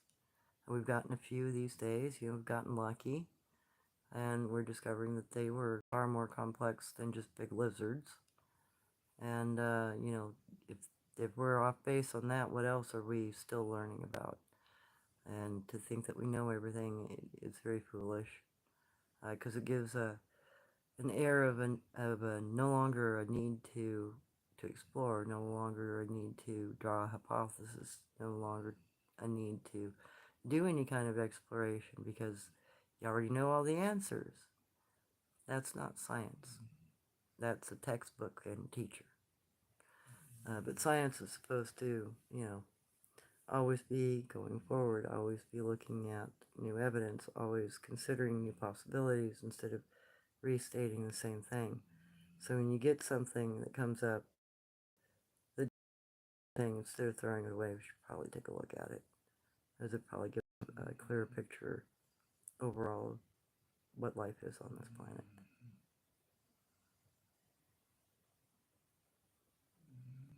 Granddaughter. Okay. Hey, Tyler.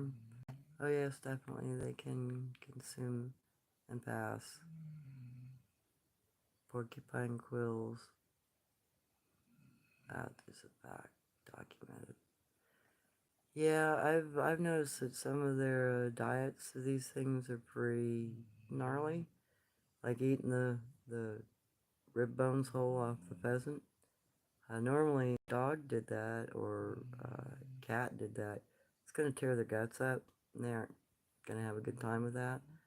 But evidently, the dogmen out there don't have much of a problem with it.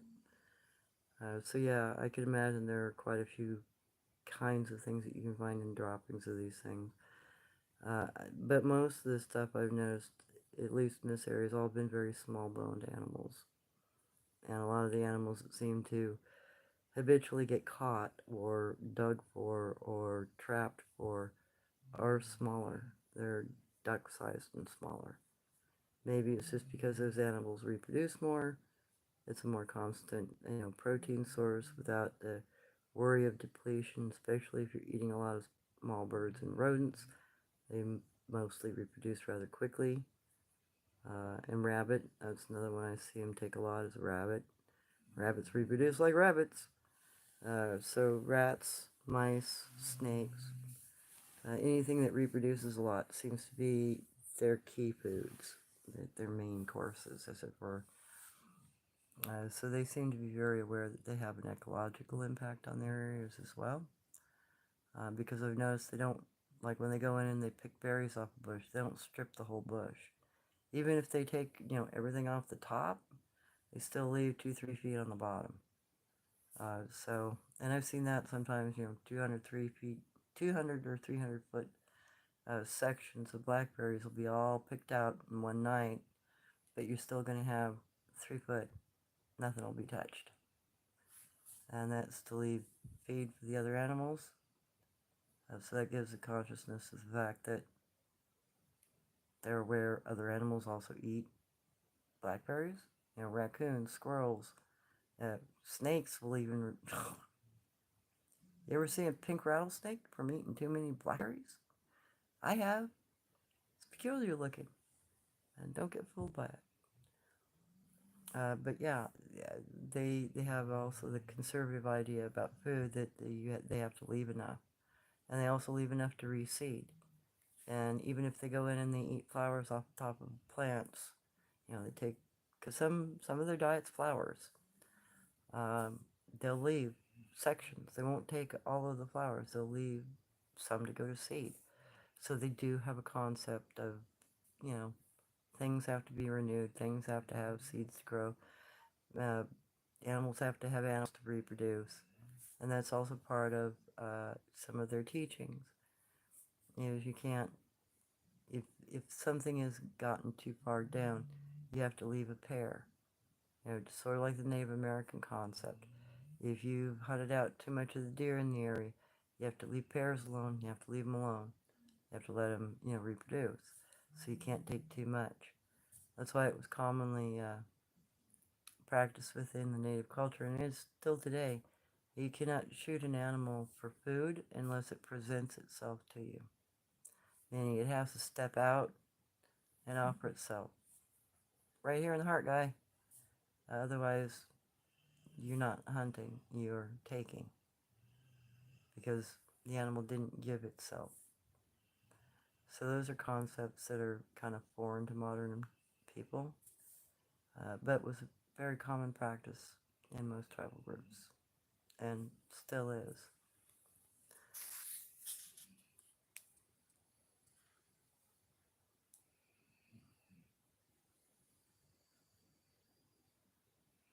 Yep, I've heard of snatching nesting birds at night too, Tyler. Some of them in particular do that a lot. Yeah. Oh, I'm just tuning in from New Zealand. Well, hello, welcome. I decided to do a little bit of a informational thing so people can kind of get an idea of my channel and the fact that I'm not a normal Bigfoot researcher. I'm kind of more on the idea of they're humanoids. There's some lore about them. This is what they do. This is how they act. And these are the kinds of things they believe. These are the kinds of things they know. That was another thing.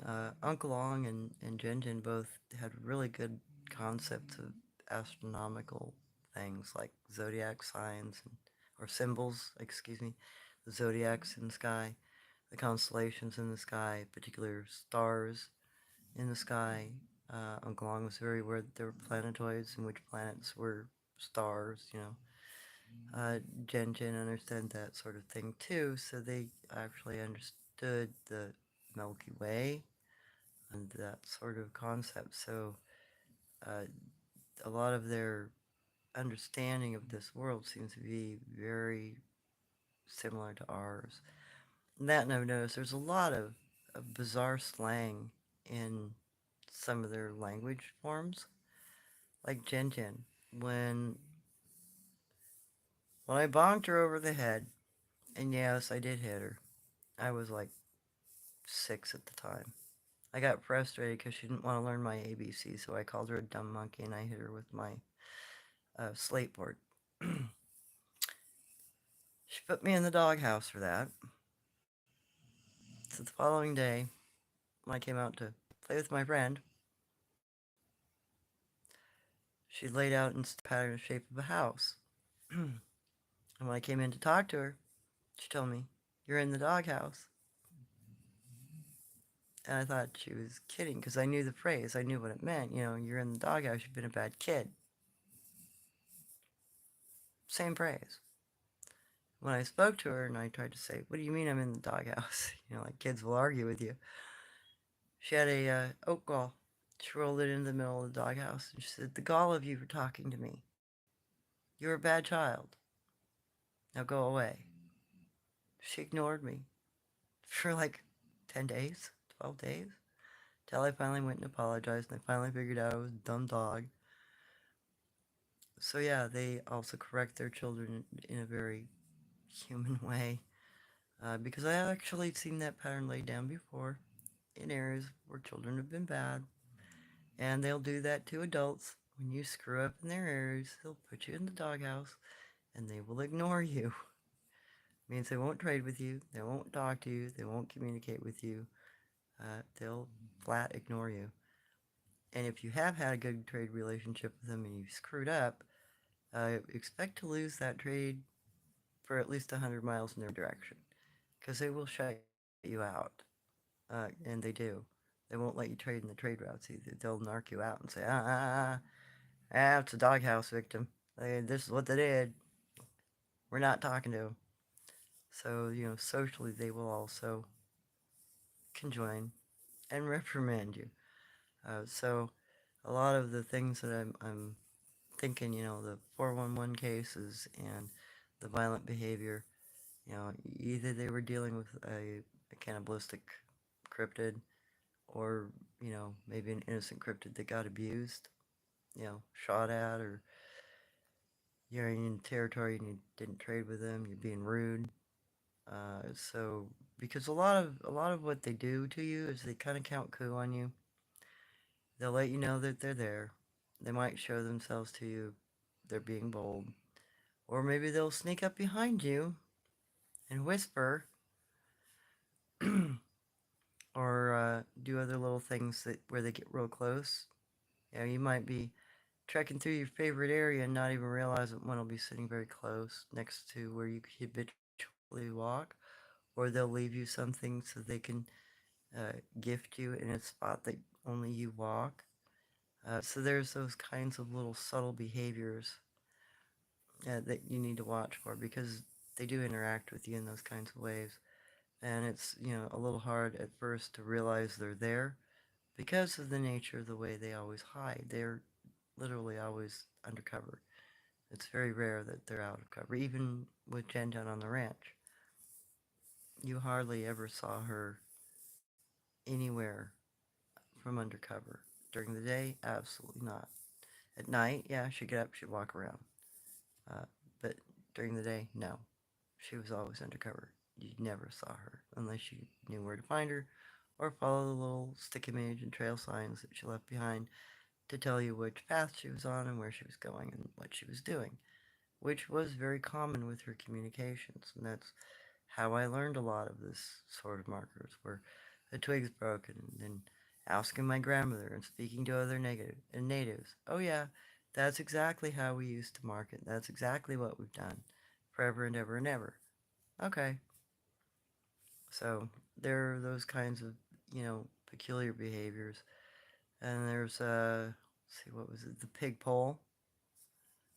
Because a person, how did a person who eats their own kind, that's where according to Guanch, my adopted father, who was also a Guanch, and actually it's an honorable name, uh, the way he explained the pig pole was that it's because of the nature of the way the red bone people and Gugway and those kinds of creatures act. Uh, they defecate where they eat. What does a pig do? They defecate where they eat. They eat their own. What do pigs do if you overcrowd them? They'll eat the young. And they have other characteristics that are similar in behavior. So the reason why the pig pole is named a pig pole in the culture of Guanche is because the behavior of the pig is very much like the behavior of the red-bone people and all the dangerous cryptids. They have certain characteristics that, just like the good ones have, certain behaviors that are always repeatable. The same can be said for the other side. The other ones that are more dangerous to humans typically will defecate where they eat. They'll typically, eat their own. They're cannibalistic. They'll eat you, and they'll eat bigger game. And they tear bigger game apart because that's also how a pig will root and kill somebody or something. They eat you alive. They rip you apart. So it's those behavior characteristics that gave the name to the capital punishment device, because the pig pole is what's used to put the individual's hide and offending hand or arm on display so can everybody in the community and local tribes can see what had happened. And there are iconographic little indications as to who was harmed, what the fine is, because they're typically a fine to the family. The Gugway in question or the red bone in question may be punished and put on a pig pole, but their family still suffers a fine for the life of the victim, hands down. So every year, the perpetrator's family has to pay a tithe to the victim. So Jin Jin has always been tithed something in return for what their son, the Gugway, did to her. And that's all laid out in the structure itself. Also, who the witness was is laid out in the structure. Because you have to have two witnesses in their culture, along with the victim's testimony, in order to have a conviction. Again, that follows very much like our laws. Except I think their laws are better, because you can't lie. They actually do their groundwork, and they do investigate the site. Because Guanche did that when he arrived and discovered what was going on. He more or less interviewed Jen, interviewed me, and then noted where the Gugway was, went back, told his tribe what was going on, asked permission to intercede, and his tribe said, well, you better marry her, because that's pretty much the only option. In order to protect her, he had to marry her. So, uh, everybody had to witness it, and he had to stay there and he had to watch what was going on for a week or two before he could even propose the concept of capital punishment to his tribe. So there's that aspect that people are completely unaware of, that they do have laws, that they do follow rules, that there are, social expectations and social behaviors that are punishable.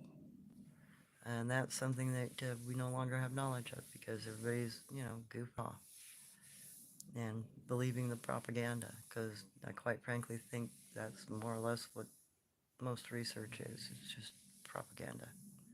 It's propaganda to hide the truth. Which, it's doing a great job.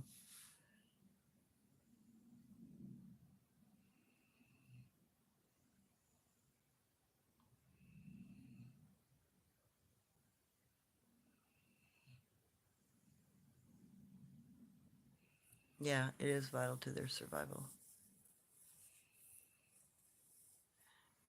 Jamila from India. Hello. Always from the heart, right?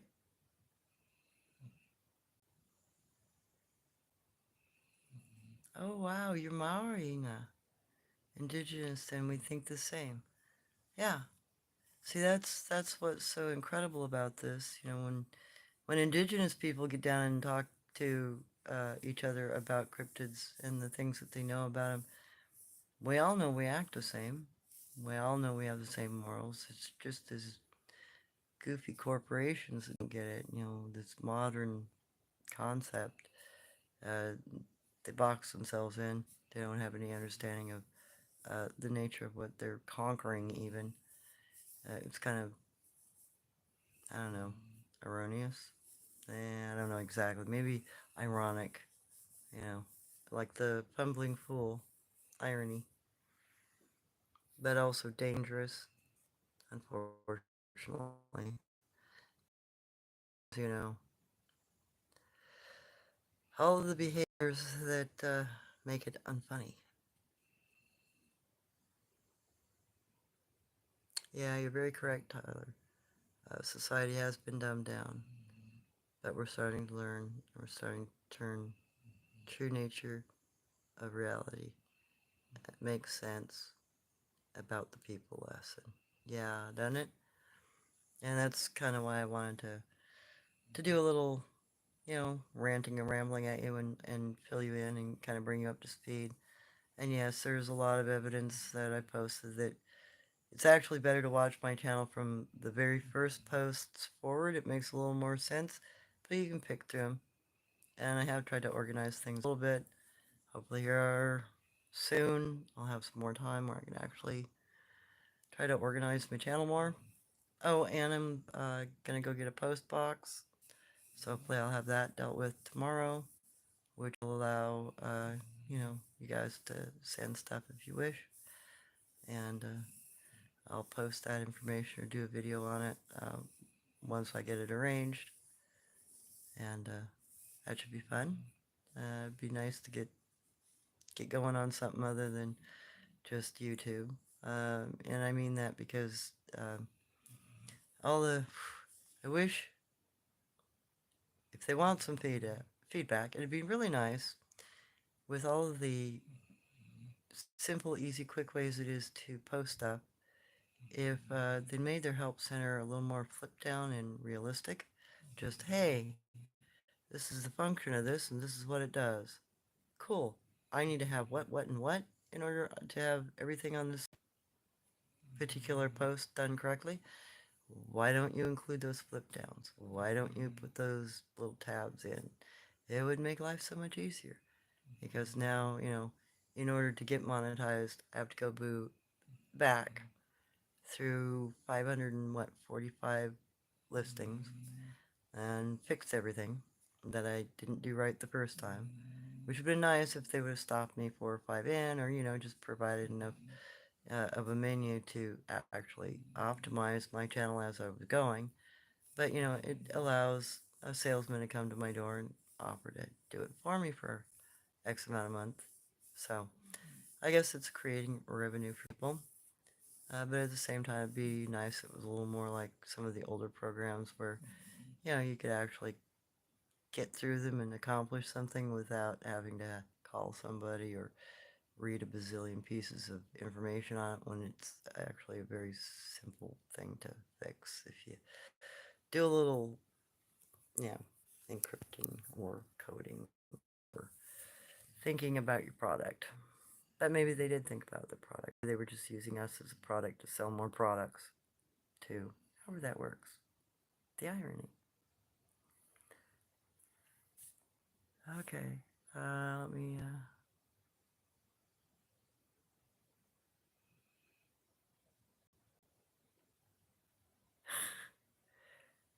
Well, Kevin, the difference between research is you don't have a pre-concluded hypothesis. Propaganda always has a pre-precluded hypothesis. We're going to put out this propaganda in order to get this result. We're going to put out this propaganda in order to get this thought. So if you're doing research, you're working from a hypothesis. I believe this may be true. I need proof in order to validate that hypothesis. These are the things I think I can validate my hypothesis with. And your summary should be a confirmation of your hypothesis due to the body of evidence that you have collected about it.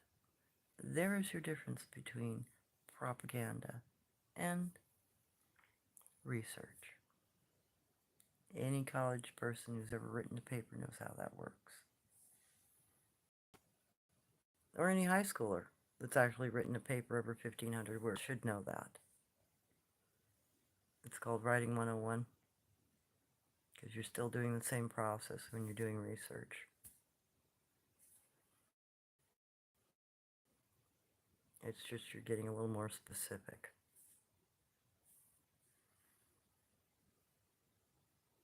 Hey, Cosmic Wildman.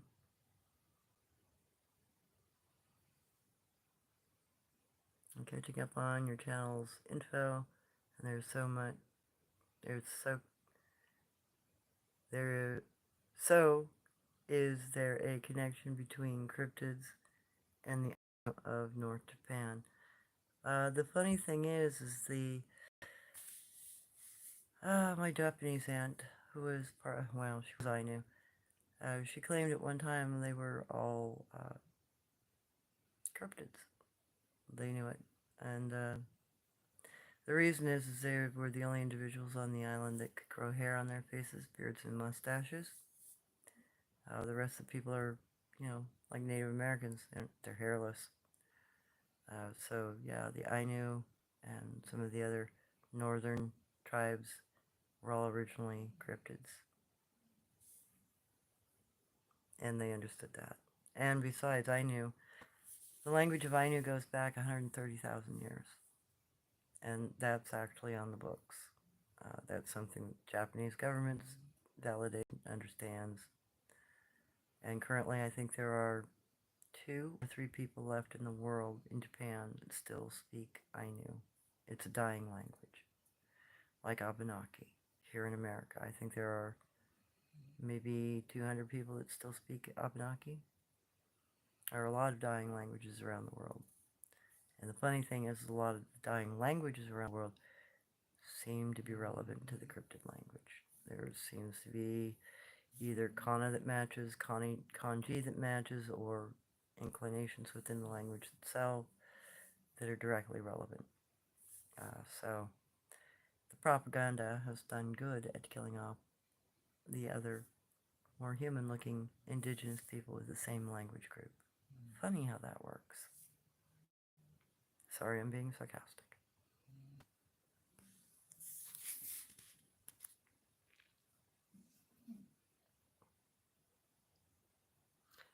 Some of it will get a little different because there have been a lot of unusual events that have gone on. Kind of like the unusual event on Sunday. I really hope that they were just scared, because that was one group that I had a really good communication connection with, and that was finally allowing me to record them after 5 months of being here, trying to communicate with them. Anyway, before I say something I don't want to.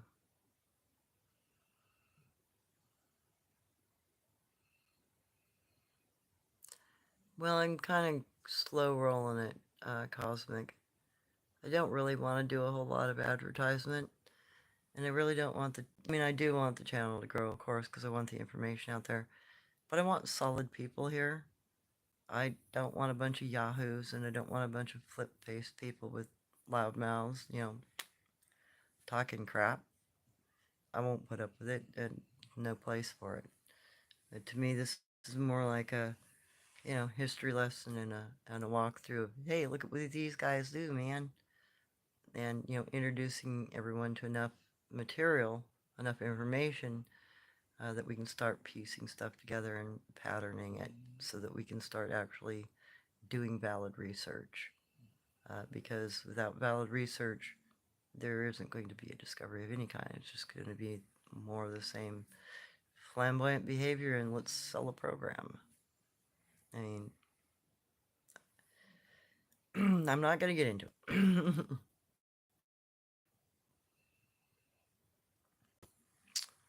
Okay, Cosmic. Who do you think created first teepee? Man or Sasquatch? Was teepee building learned from the Sasquatch? Well, I've wondered that myself. And the reason is because some of the structures that I've seen are very reminiscent of like either teepees and I know the marriage hut, the introduction hut, is always a teepee shape.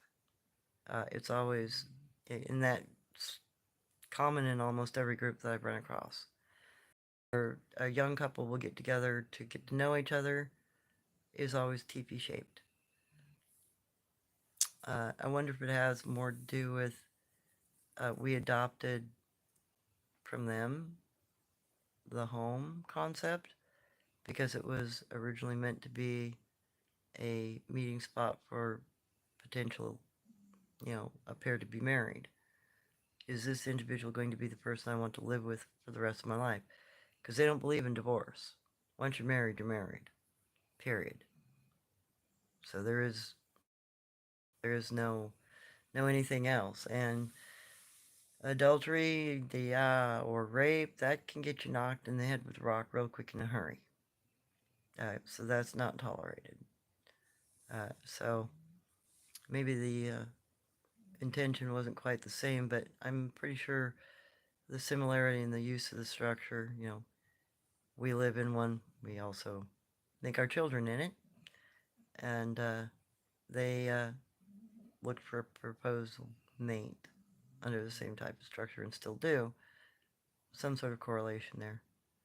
And then the other structures that I've seen, some of the sun-faced people structures with the which looks like a ridge line and a bunch of sticks on the other side look very reminiscent of a, like a longhouse, Norwegian style, like ground house.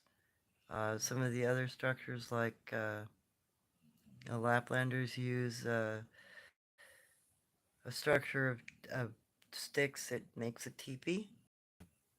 So we also lived in wooden teepee huts.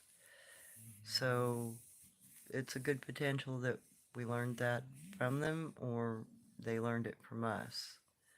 But considering that they're probably further back in history than us, uh, and my grandmother's native stories always claimed that we literally learned everything about survival, how to be, from our forest brothers. And a lot of natives say the same thing. Oh no, we learned all of this from our forest brothers.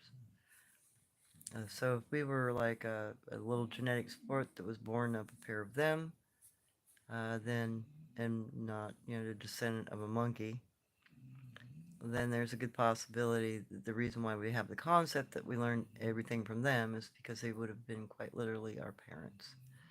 And in my tribal lore, and in a lot of the Midwestern tribal lore, central, natives, I will say, we are the product of an Oma female and a Dogman male. So our parents were literally cryptids according to most of our legends. So that's up for consideration. I don't know, till I actually hear it from a Bigfoot, and everybody else hears it from a Bigfoot. I think we're going to have to make either our own judgment or assumption on that. But I'm kind of sticking with what my grandmother said because I've talked to way too many natives that say the same things about that. And I know there are other lores around the world that say similar things. I mean, Hawaii, they were supposed to be produced from dog people too, if I remember right. There are lots of stories around the world of all kinds of, cryptid beginnings to humanity. It's just, modern man doesn't think that way, and they don't preserve those lores. And it gives them no consideration point for that sort of thing. Because, they ignore.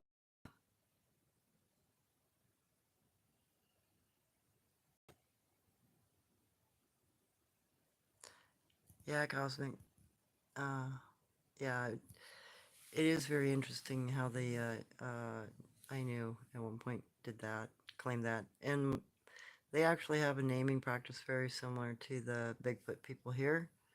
So Jin Jin gave me a name when I turned 8 because in their culture, an individual has to be 8 years old before they are considered a viable person, meaning they're going to live in their entire life because their infant mortality is so high. Most of their children don't make it to the age of 8. So if you make it to 8, there's a good chance you'll live the rest of your life as normal, you know, unless you injure yourself or you get injured in an accident, a tree falls on you, you run into a burning fire to save someone, etc. So, yeah, her parents took her to the Namahugi celebration in northern Japan when she was 10 for her naming ceremony because they wanted her to see the cultural stories of her origins and how people of Japan viewed them. And it was the location that both of her parents had been taken for their naming ceremonies. So that would seem a tradition that's been passed down, and it's probably a cryptid tradition. At least she claimed it was, and I tend to believe her. And I'm sure there are plenty of other, native cultures around the world that have similar things. Okay, I've heard Anunnaki researchers uh, referencing the Ainu as Anunnaki connected. Oh my god, Cosmic, have they gone that dumb? I wonder what they think it is. I've watched some of those goofballs and their yammerings. Uh, they're reaching a lot. And they're quite frankly masking some of the information. And they're kind of saying what they want to say about the information. Because when you start researching those cultures and you get into books about them, like older books, here's one for you. You want to know about the ancient Babylonians and Assyrians? Go find yourself some Mason dictionaries, Mason encyclopedias. If you can get your hands on that kind of material, you'll find out these experts are talking crud. Because those particular books talk about mathematics. They talk about the cultural things that they did. They don't say a dang thing about any kind of genetic experimentation. They don't say anything about any kind of manipulation of people. They don't even talk about enslavement. So a lot of the concepts that these New Ager scientists are coming up with makes me wonder if they're all chattering the same info, because they all seem to be saying the same thing. They're just re-quoting the expert, kind of like the news does. To me, it's more of a mockingbird science than it is a science, to be honest. And yeah, I mean, you can look into it yourself, but when you really start looking at what they're all saying the same thing. They're not introducing new information. They're drawing a hypothesis. They're giving you presumed proofs, but they don't prove the proofs. I can prove the proofs, and I do it because, and it's evident because you can find the same snapstick in different freaking places. You can find the same kinds of markers in different freaking places, etc. ad nauseum. There's physical evidence behind it. What they're doing is pointing at a wall and saying, oh, that's this. I think that's a watch. And, they're probably completely out their minds because they haven't probably referenced older material. They've probably drawn some conclusions. I don't know. I've never read the original text because the original texts are in clay tablets and they're in cuneiform. And unless you have a background in cuneiform, you're not going to be reading them. And they are not translated. That's the real nifty thing about all of those texts. None of those texts are translated into English, nor are they translated into German, French, or any other language. They're all still originally in cuneiform. So, how much can you trust about an individual group of people that do not translate the material so it's publicly accessible and give you no proof about the language. They tell you what the language says, but they never translate it for you to prove it. I show you the kana. I translate what I can.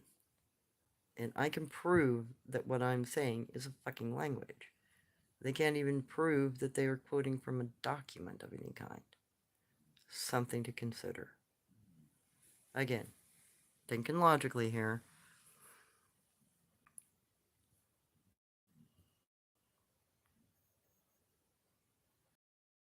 Yep, like eagles that mate for life elk. You know, and technically we're supposed to be able to mate for life, but, you know, we just keep missing the boat on that one. Oh yeah, there are quite a few islands that are very supernatural and I mean, look at the Hawaiian Islands.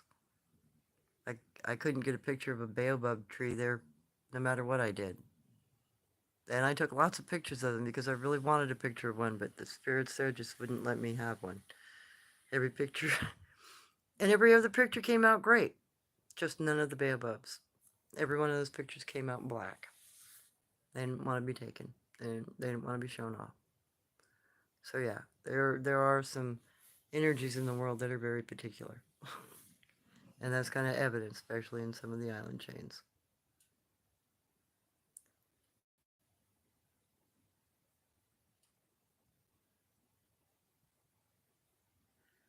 Well, Uncle Long and Jen both claim that we've been around for a very, very long time.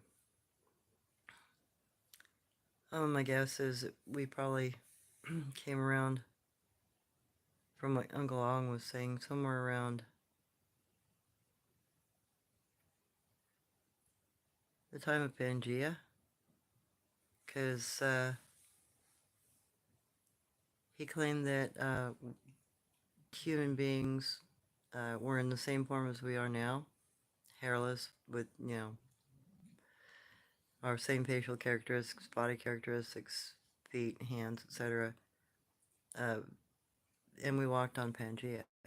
We were another species of people that were living on Pangea. And what Pangea is, I can't remember how far back. I'm getting too tired to care. Sorry, I'm sure you can look it up. Excuse me. So yeah, uh, and there have been some tracks found. There, like Texas. And in Africa. I think there was another one found in Turkey, where human footprints, modern human footprints, are preserved in rock bed, right alongside of dinosaurs, and cryptid tracks in some cases. So it's possible that we have been here an extremely long time. And we may not have bone evidence, that sort of thing, because I think what Lucy's 1.5 million, and the oldest fossil we found is something like 6 million years. But if you're looking at, you know, 100 million years, 6 million's a drop. So that's about how much knowledge our science has compared to some of the lores that might be floating around still. If we can piece them back together or rescue them from total destruction. And, you know, the fact that the Ainu language goes back 130,000 years, that actually puts their language group before, what, 80, no, not even. It's what, 50 million, or 50,000 years for, no, not even that. The, well, no, I guess the top estimate's 50,000. The low estimate on the Fertile Crescent area is, what, 10, 15,000? So Ainu language itself at 130,000 years is older than any of the Anunnaki cultures. So again, they're the new kids on the block. And I don't see it, especially when you start looking at language groups and how far some of them go back. You know, some of the not yet completely died out languages are quite old, and that's something people just don't think about, and they don't compare. And they'll take kind of what's presented On the lower end of the Pearl Crescent is what, 3,000 years? Uh, hmm. That's Chinese is older than that. Chinese has got a history of 5,000 years. So even the Chinese language group is at the low end of the Anunnaki culture, older than them. So if they were here, if they did come in spaceships, then they're a new arrival and probably didn't do much, unless somehow they managed to control all of our governments or something. And I have heard those rumors. But, that just puts them right back in the group of just another thing from another place. And, unfortunately, there are a lot of lies about stuff, or maybe just misconceptions, or just, not trying to piece history together. Because I think a lot of, when I was doing my research in college, for instance, you could look at documents, and then you could look at translations. And when you looked at the translations were quite often slanted. And they were slanted due to the time period in which they were translated. So there might be some sort of an incident like that where people are thinking, other stuff is going on in a much further distant past when it's probably a more recent, and they aren't comparing it to other things around. Because the other thing I noticed in college is that the schools of thought are very split. You don't, if you're in the humanities department, for instance, you don't talk to people in the archaeology department. If you are in the archaeology department, you do not talk to people in the linguistics department. So there's no intergroup communication between the different departments to compare notes. So, one group's going to say one thing, another group of education is going to say another, and those two are not going to match necessarily because those two departments never talk. And that also keeps you from advancing and learning because you're not unilaterally sharing information, you're compartmentalizing it, and that leads to restrictive concept. And the other is if you don't stay in those constrictive concepts, they don't like you very much in college. You try to buck the system, as it were, and ask too many questions, yeah, it gets very weird very quickly. So there's also that. It's our style of teaching that actually secludes uh, the ability to learn out of the picture. You're not even thinking about other potential ways of cross-referencing timelines, for instance. Language was the one I chose because there are a few languages that go back quite far, and you can just look that stuff up online and figure it out. So, and then, geological stuff, like, that, having some sort of geological understanding. And the fact that 13,000 years ago, we had a very severe depletion of everything on the planet. It kind of secludes a lot of information down to if anything survived before 13,000 years, which means the Ainu language had to have had survivors during that epoch, and so did the Chinese. Well, no, that's not old enough for them. So they're a new kid on the block, actually, with their language group. But the Ainu, somebody had to survive through the end of the Dryas period. That 94 to 97% of everything gone. The language groups that are left that are really ancient had people that survived through that, being hit by asteroids. And Uncle Ong described, and even modern history describes similar things have occurred throughout history. But that particular incident, it caused tidal waves, it caused fires on one side of the globe, 10% of the planet burned. Normal history doesn't tell you that, and nobody talking to you about modern history, modern language. They don't tell you about the epoch as being relevant to anything other than, oh, it happened during dinosaur time. They don't correlate it to pottery. They don't correlate it to stonework. They don't correlate it to language. They don't correlate those kinds of destructions in the common mindset of people and give it any kind of relevance. They leave that in the, time record with the dinosaurs. They don't put it over in any other kind of digestible manner for us to start plugging information in and go, oh, okay, that culture's this old. No, that can't be. That language that's old. No, that can't be. Or that piece of pottery goes back this far. That cross communication between schools of thought just doesn't happen. And unfortunately, it doesn't happen for us either as a student because, the teachers simply don't communicate.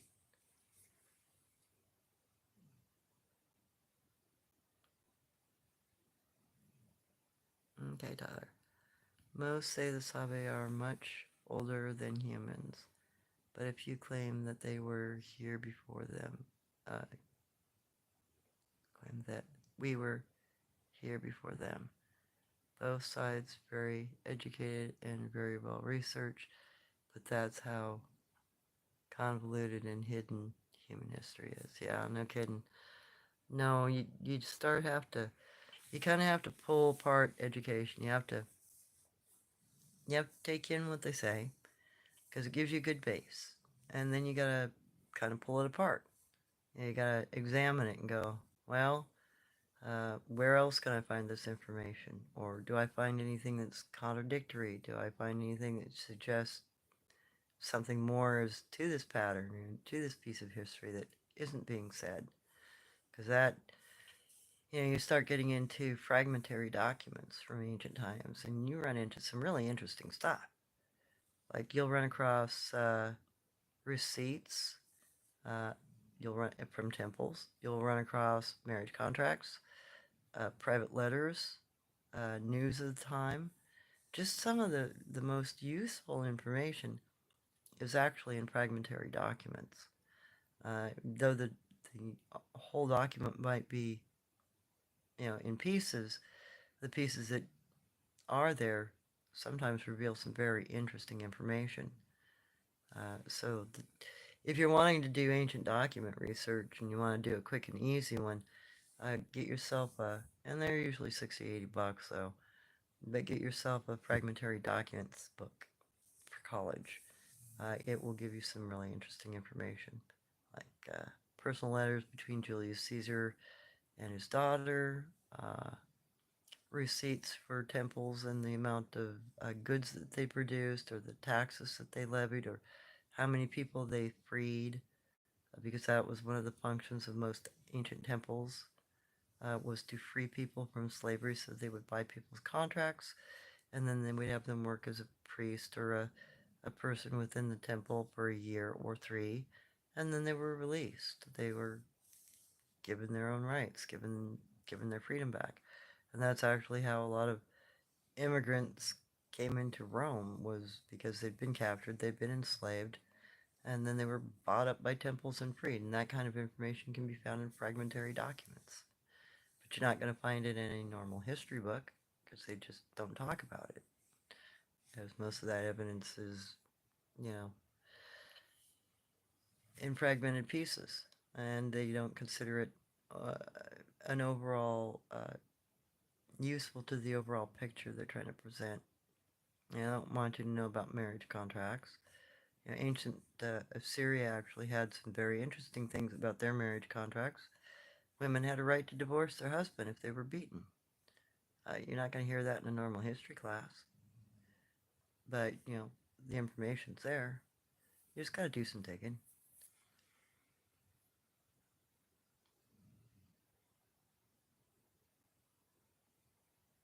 Yes, cosmic. A lot of the cryptids' values very, very succinctly match up to Christian values. They don't murder. They don't rape. They don't adulterate. They don't like liars. They don't like thieves. They're so much like us, it's kind of hard to believe that we haven't discovered them. Because they are like ours. they also marry for life. You know, they don't allow, and if their mate dies, they won't remarry. So that to me is a very steadfast spirituality, way of conducting themselves, very steadfast, very moral culture.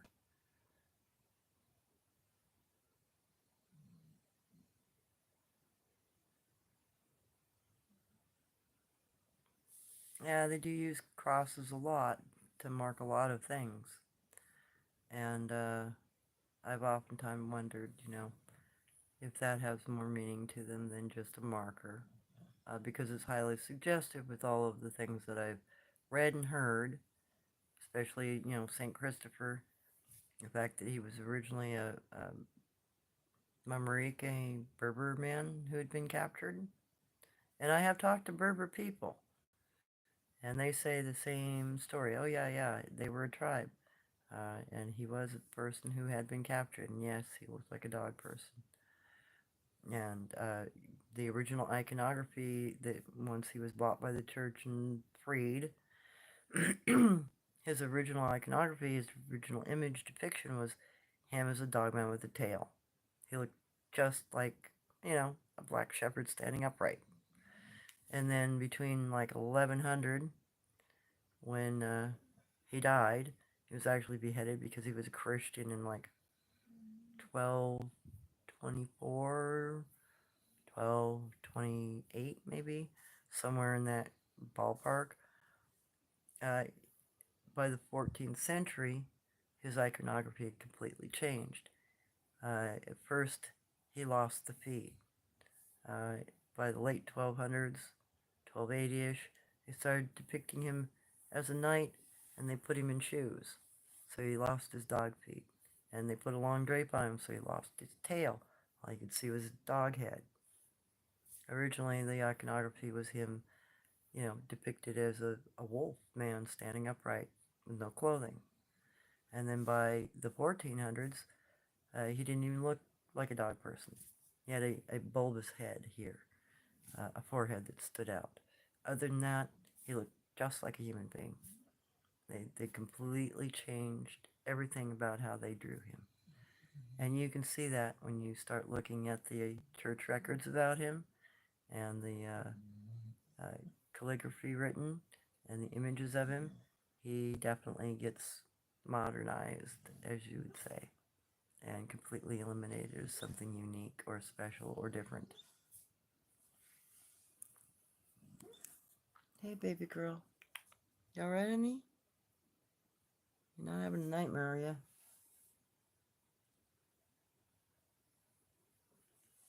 Oh, my dog. You're such a baby girl. Such a sweetheart.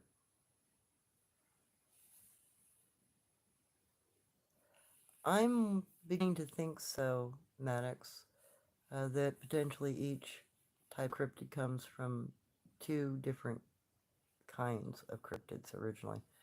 Because Guanche claimed that their lineage story of how they were born into this world was they had a three-toed spider sloth woman as their mother, and it was the Ishka that fathered them.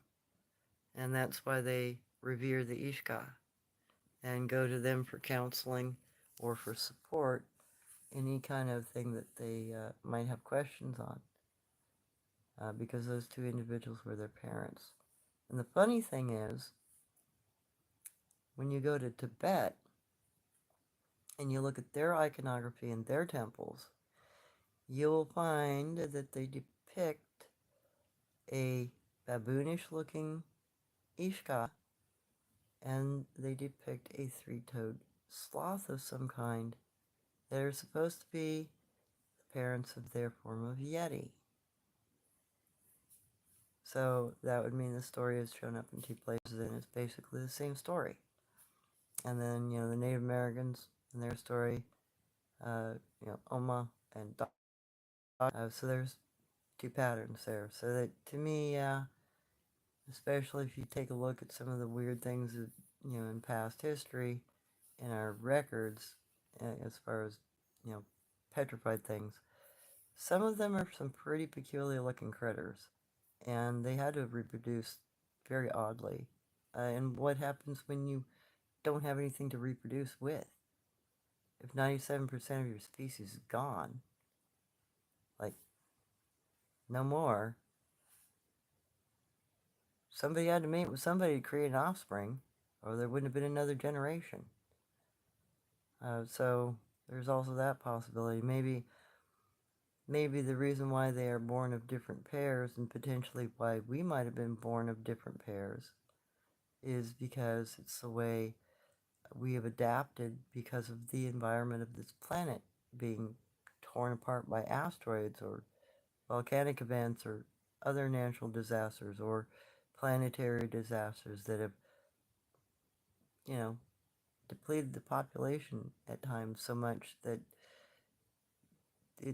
how could we have survived? That's one of the big things that science can't answer yet. How did we survive?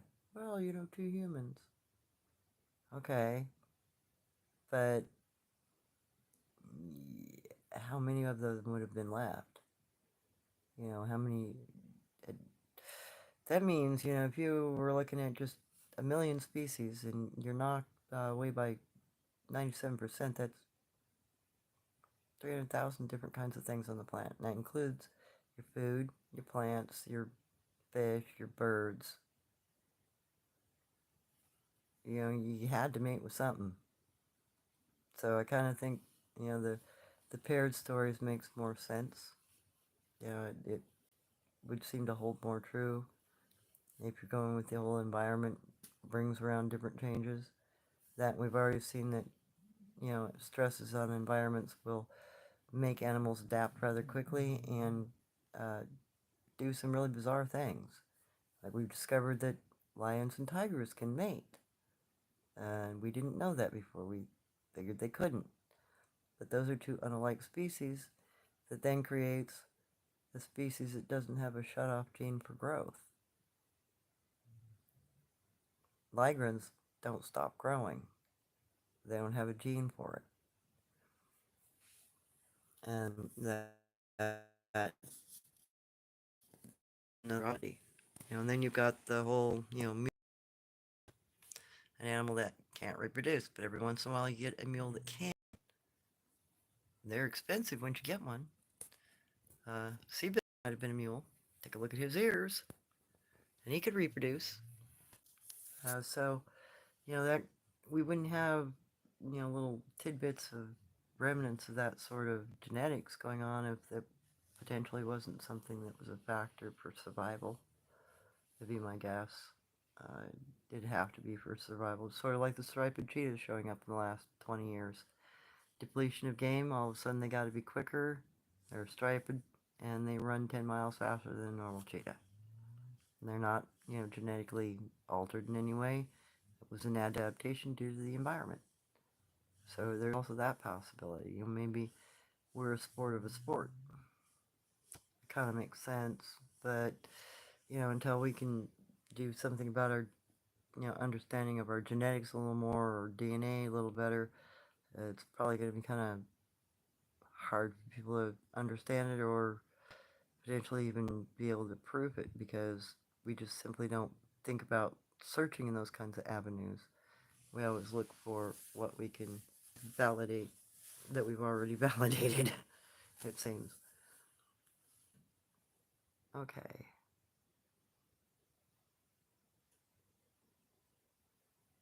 Awesome, Buzzy. What'd you think of seeing Dogman?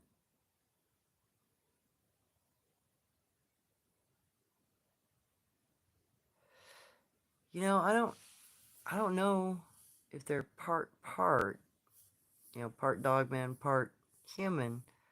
Uh, I would think more that they are a humanoid. And what I mean by that is, to be a hominin means that you're more like a primate. To be a humanoid means that you are more like a human, meaning that you can crossbreed with each other. So I don't think it's necessarily that the look of them has much to do with their genetic viability, potentially, as a mate. So I don't think they're a mix of stuff. I think maybe their adaptations are purely for survival. You have to remember this planet, when it was first in its creation stages, was a very hard place to live in. In the first, what, 5 billion or 1.8 billion, 5 billion years ago, our planet was nothing but lava and volcanoes and acid for rain and acid for water, and what little oceans there were was sulfuric acid. And if you're going to survive in that, you've got to be one heck of a strong critter. I mean, each generation of this planet, each history of it, each era of it, has a completely different environment. So whatever lived through those eras has to adapt to those conditions, or has to survive in those conditions. It's how we lost our dinosaurs. They were destroyed in yet again another asteroid collision, meteor storm, but the mammals came around right afterwards. I would also suggest that the mammals were there before that, or at least some deciduous animal that could you know, become mammal-like very quickly and adapt to the new circumstances you know, the stresses on this planet. And I don't think that we look at things that way. Uh, but, it's potential. And you can see that, like, here's one for you, the Chernobyl dogs. They live. They turn blue. They turn blue because of all the radiation in the area. But they don't die. They just turn blue because they're poisoned. And they've adapted to the poison. So, that's more like potentially their genetics are unlocked in such a way under those kinds of conditions that they adapt very quickly.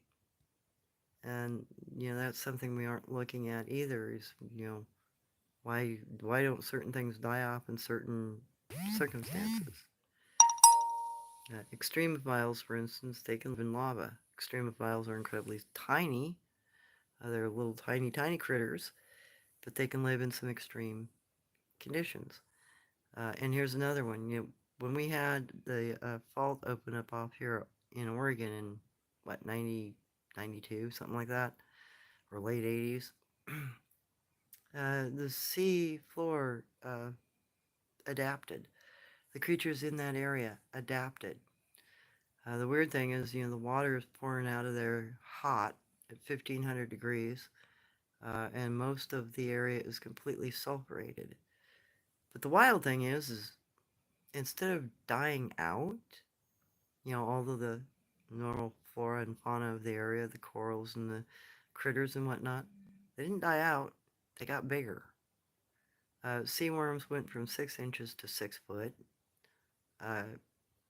Crabs increased in size. Corals increased in size. Uh, Oysters became 40 pounds.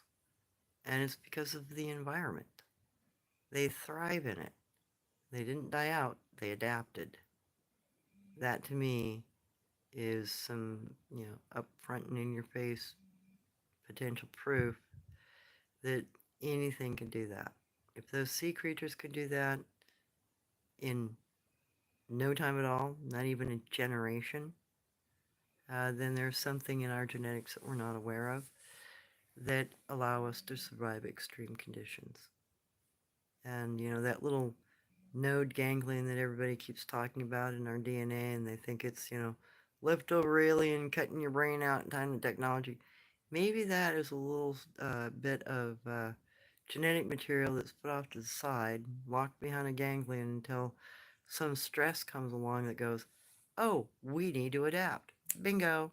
We got that information. We've been through this before. And all of a sudden, the animal or you adapts. And it does it very quickly, one generation or less. So I don't think anybody's even looking at that possibility. They're too busy trying to describe what the answer is. Well, my battery is getting low. I'm down to 20%, and I'm at almost 3 hours. Let me answer the rest of these questions, and then I'm going to hop off here.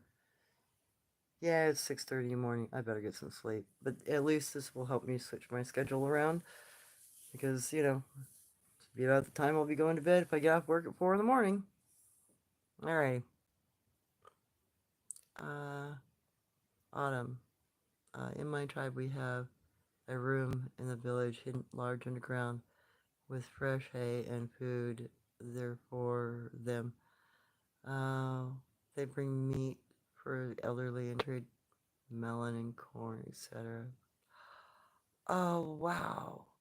Yeah, I knew that some of this forest brother relationships were still there. I knew it. I just knew it. Thank you, Autumn, for telling me that. And Candy. If I were to leave something for a dogman, as in to trade, what should I leave? What do they value the most from us? You know, I'm not really sure about dogmen yet. I haven't had a chance to trade. I did leave them some salted meat the last time because I know dogs like salty meat. So there's that potential. But I know that my Guaj father wanted a gift. He wanted a bag. He wanted something he could carry stuff in. So maybe a great big bag with a long lead on it might be a good idea.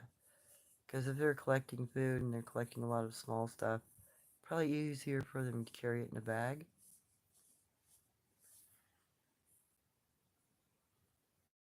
Okay, Cosmic. I believe they tried to gift me something that was knotted in a super complex way. I don't know how exactly what it was. Looked like a pineapple shape of some sort. When I post the video, I will definitely. Yeah, yeah. I'd like to see that because some of these people still do lineage lore counts in tied knots. So they may have been giving you something very special.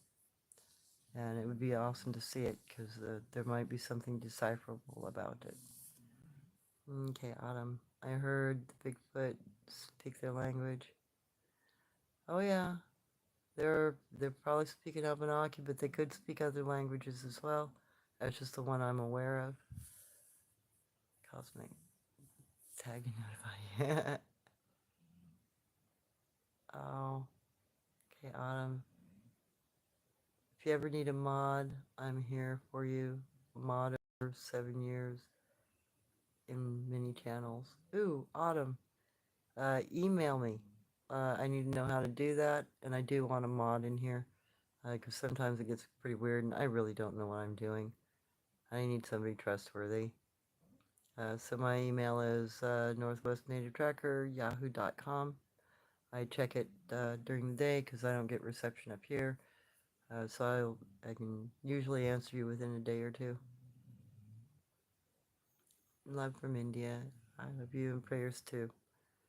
I know you guys have a lot of good information on the Hanuman groups, and yeah, this is really Hanuman's land.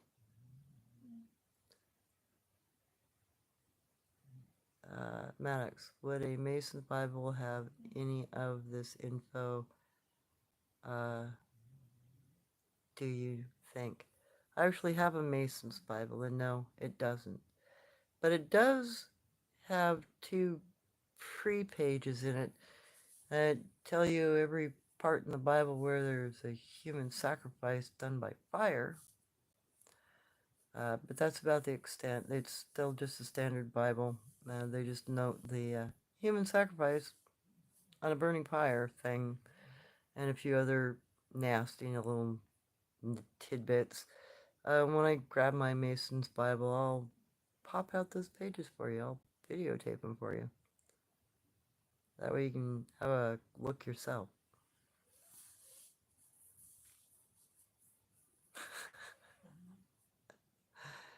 Alright, officially. You're having too much fun with this. Hi, Autumn. White Sands, New Mexico, oldest non-footprint, nan-footprint recently found. Yeah, something like 30,000 years or 35,000 years or something like that, or was it older? I can't remember. I briefly saw that in a news feed and then didn't dig into it enough. Maddox, yes. Natural Camille lecture.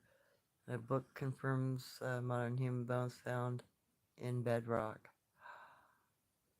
Awesome! Yeah, because bedrock takes a long time to get there. The bedrock here that has cryptid footprints in it goes back 145 million years. And I know of 3 different locations of bedrock that have prints in them. And that's not including the stuff in Northern California. There's a bunch of it there too. Okay.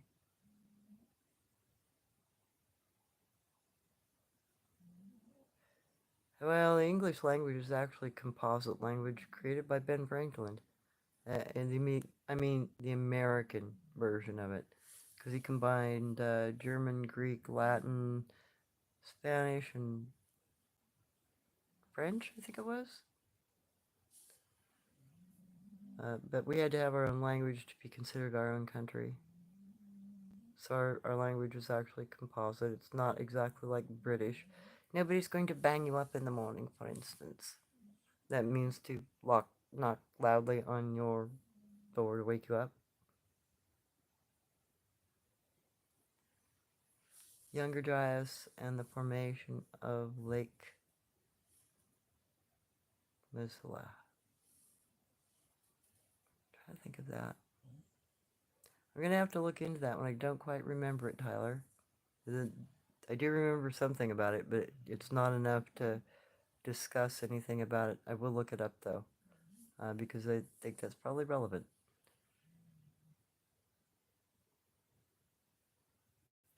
Oh, cool. I'm glad to hear that many lost languages are being found, Autumn, because the cryptid language seems to be a combination. It's got Chinese, Japanese, uh, Hindi, um, Taiwanese, Korean. I've even found some Spanish words, Tagalog words, Cantonese. Yeah, they've got like some sort of root language, as far as I can tell. Their language, when you really get digging into it, is like a combination language. It's some sort of a root language. Oh, it's a neighbor's dog. Yeah, it's some sort of root language that seems to be really, really ancient, because when I'm trying to translate this stuff, sometimes I'll hit dead walls. I can't go any further. There's no word to, we don't have the word. Sometimes I can break the patterns apart and I can get a translation, but other times I think that what they're talking about isn't relevant to our language. We don't have a word for whatever the hell they're saying. And or the language form is just so old, I can't trace it sometimes. Which gets a little frustrating, because that's about 30% of the translations. I can't translate about 30% of the kana or kanji because there is no word reference for them, or maybe the pattern got messed up.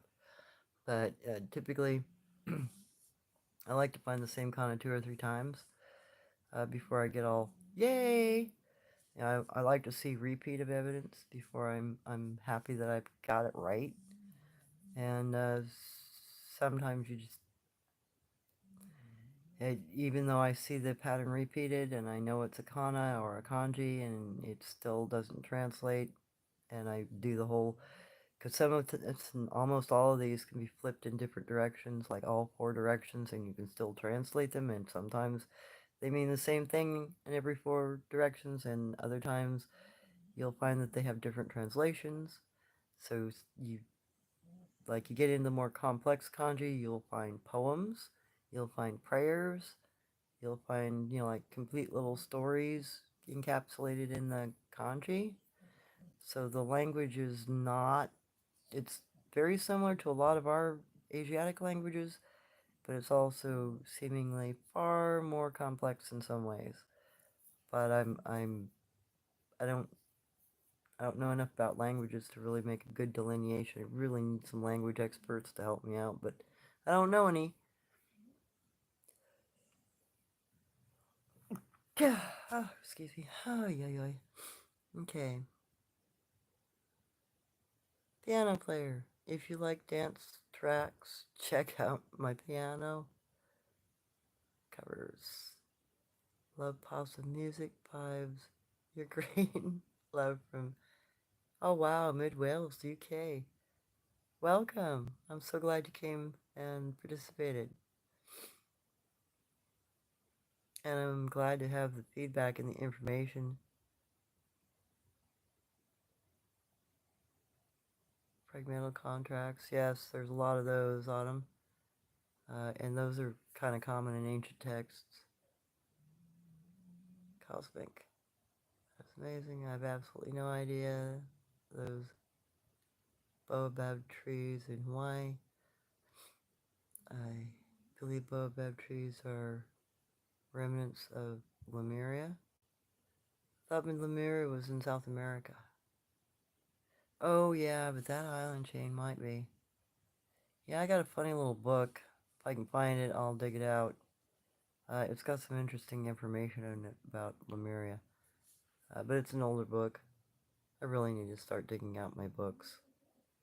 I need to start sharing those titles so you guys can find some of them. Hey, Suffolk Books. Yeah, you're welcome, no worries. Well, Stick Indians. You know, my grandmother has some very strange stories.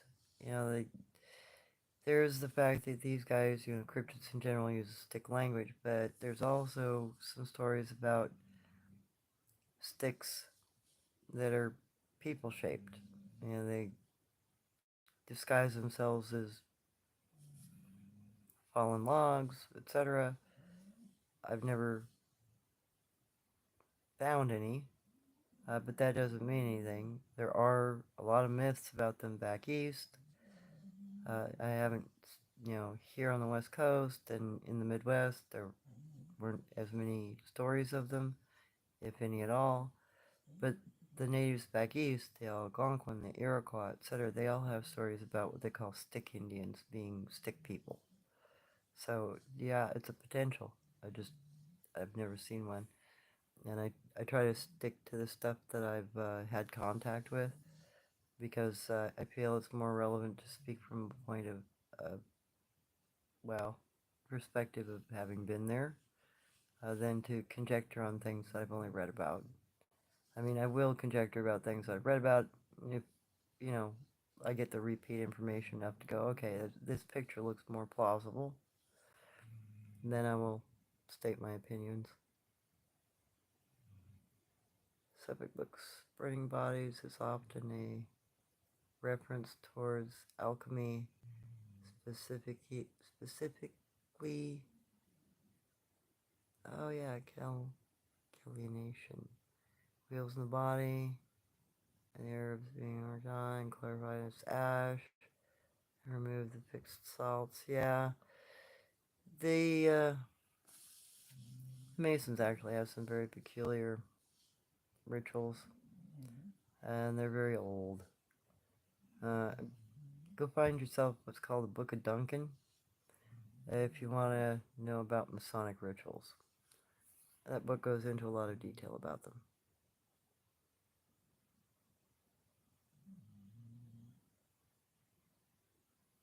Hey, Deborah. Good morning. Okay, cosmic. Wow, so they have a combination of many root languages. Yeah, that's what I'm thinking. That gives credence to how some have reported that they know how to speak every language. I believe Arabic. Oh, that's another one I come across is Arabic. You know, Urdu, Arabic, Turkish is a large factor with them as well. Yes, I have run across while trying to translate kanji, uh, Arabic words. Yeah, because there's also that. Sometimes I have to translate into another language, or it comes up another language, and then I have to take whatever that word is and translate it into English before I know what the kana says or what the kanji says.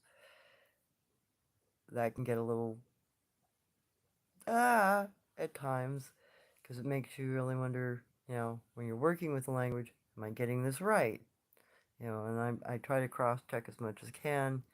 I'll try to take that same word and then translate it into a different language or into English again and then back just to make sure, it always comes up the same answer. But, it's not the greatest method, but, it is kind of a way of proving it just to make sure that that word actually means what it consistently. That way I can assume that translation is correct because the word is stable itself. At least that's my hope. Okay. Looks like I've managed to get to 3 hours, and I've managed to keep you and informed. And it's getting really early in the morning, and you guys have been really great. Thank you for hopping in on such short notice and letting me say a few things to catch up. Please feel free to poke around. I'm glad that you guys enjoy the content of my channel, and I will keep doing what I can to make it a better channel for everyone. Yeah, you're welcome, everybody, and thank you. You guys have a great day. Be safe. Don't get in troubles, and enjoy your evening. And I'll see you guys on Saturday. Unless something comes up, that's probably going to be my next broadcast. Will be on Saturday, right around 3. All right. Have a good morning, everybody. Oh, yeah, you guys are great. So have fun. Take care. Laters.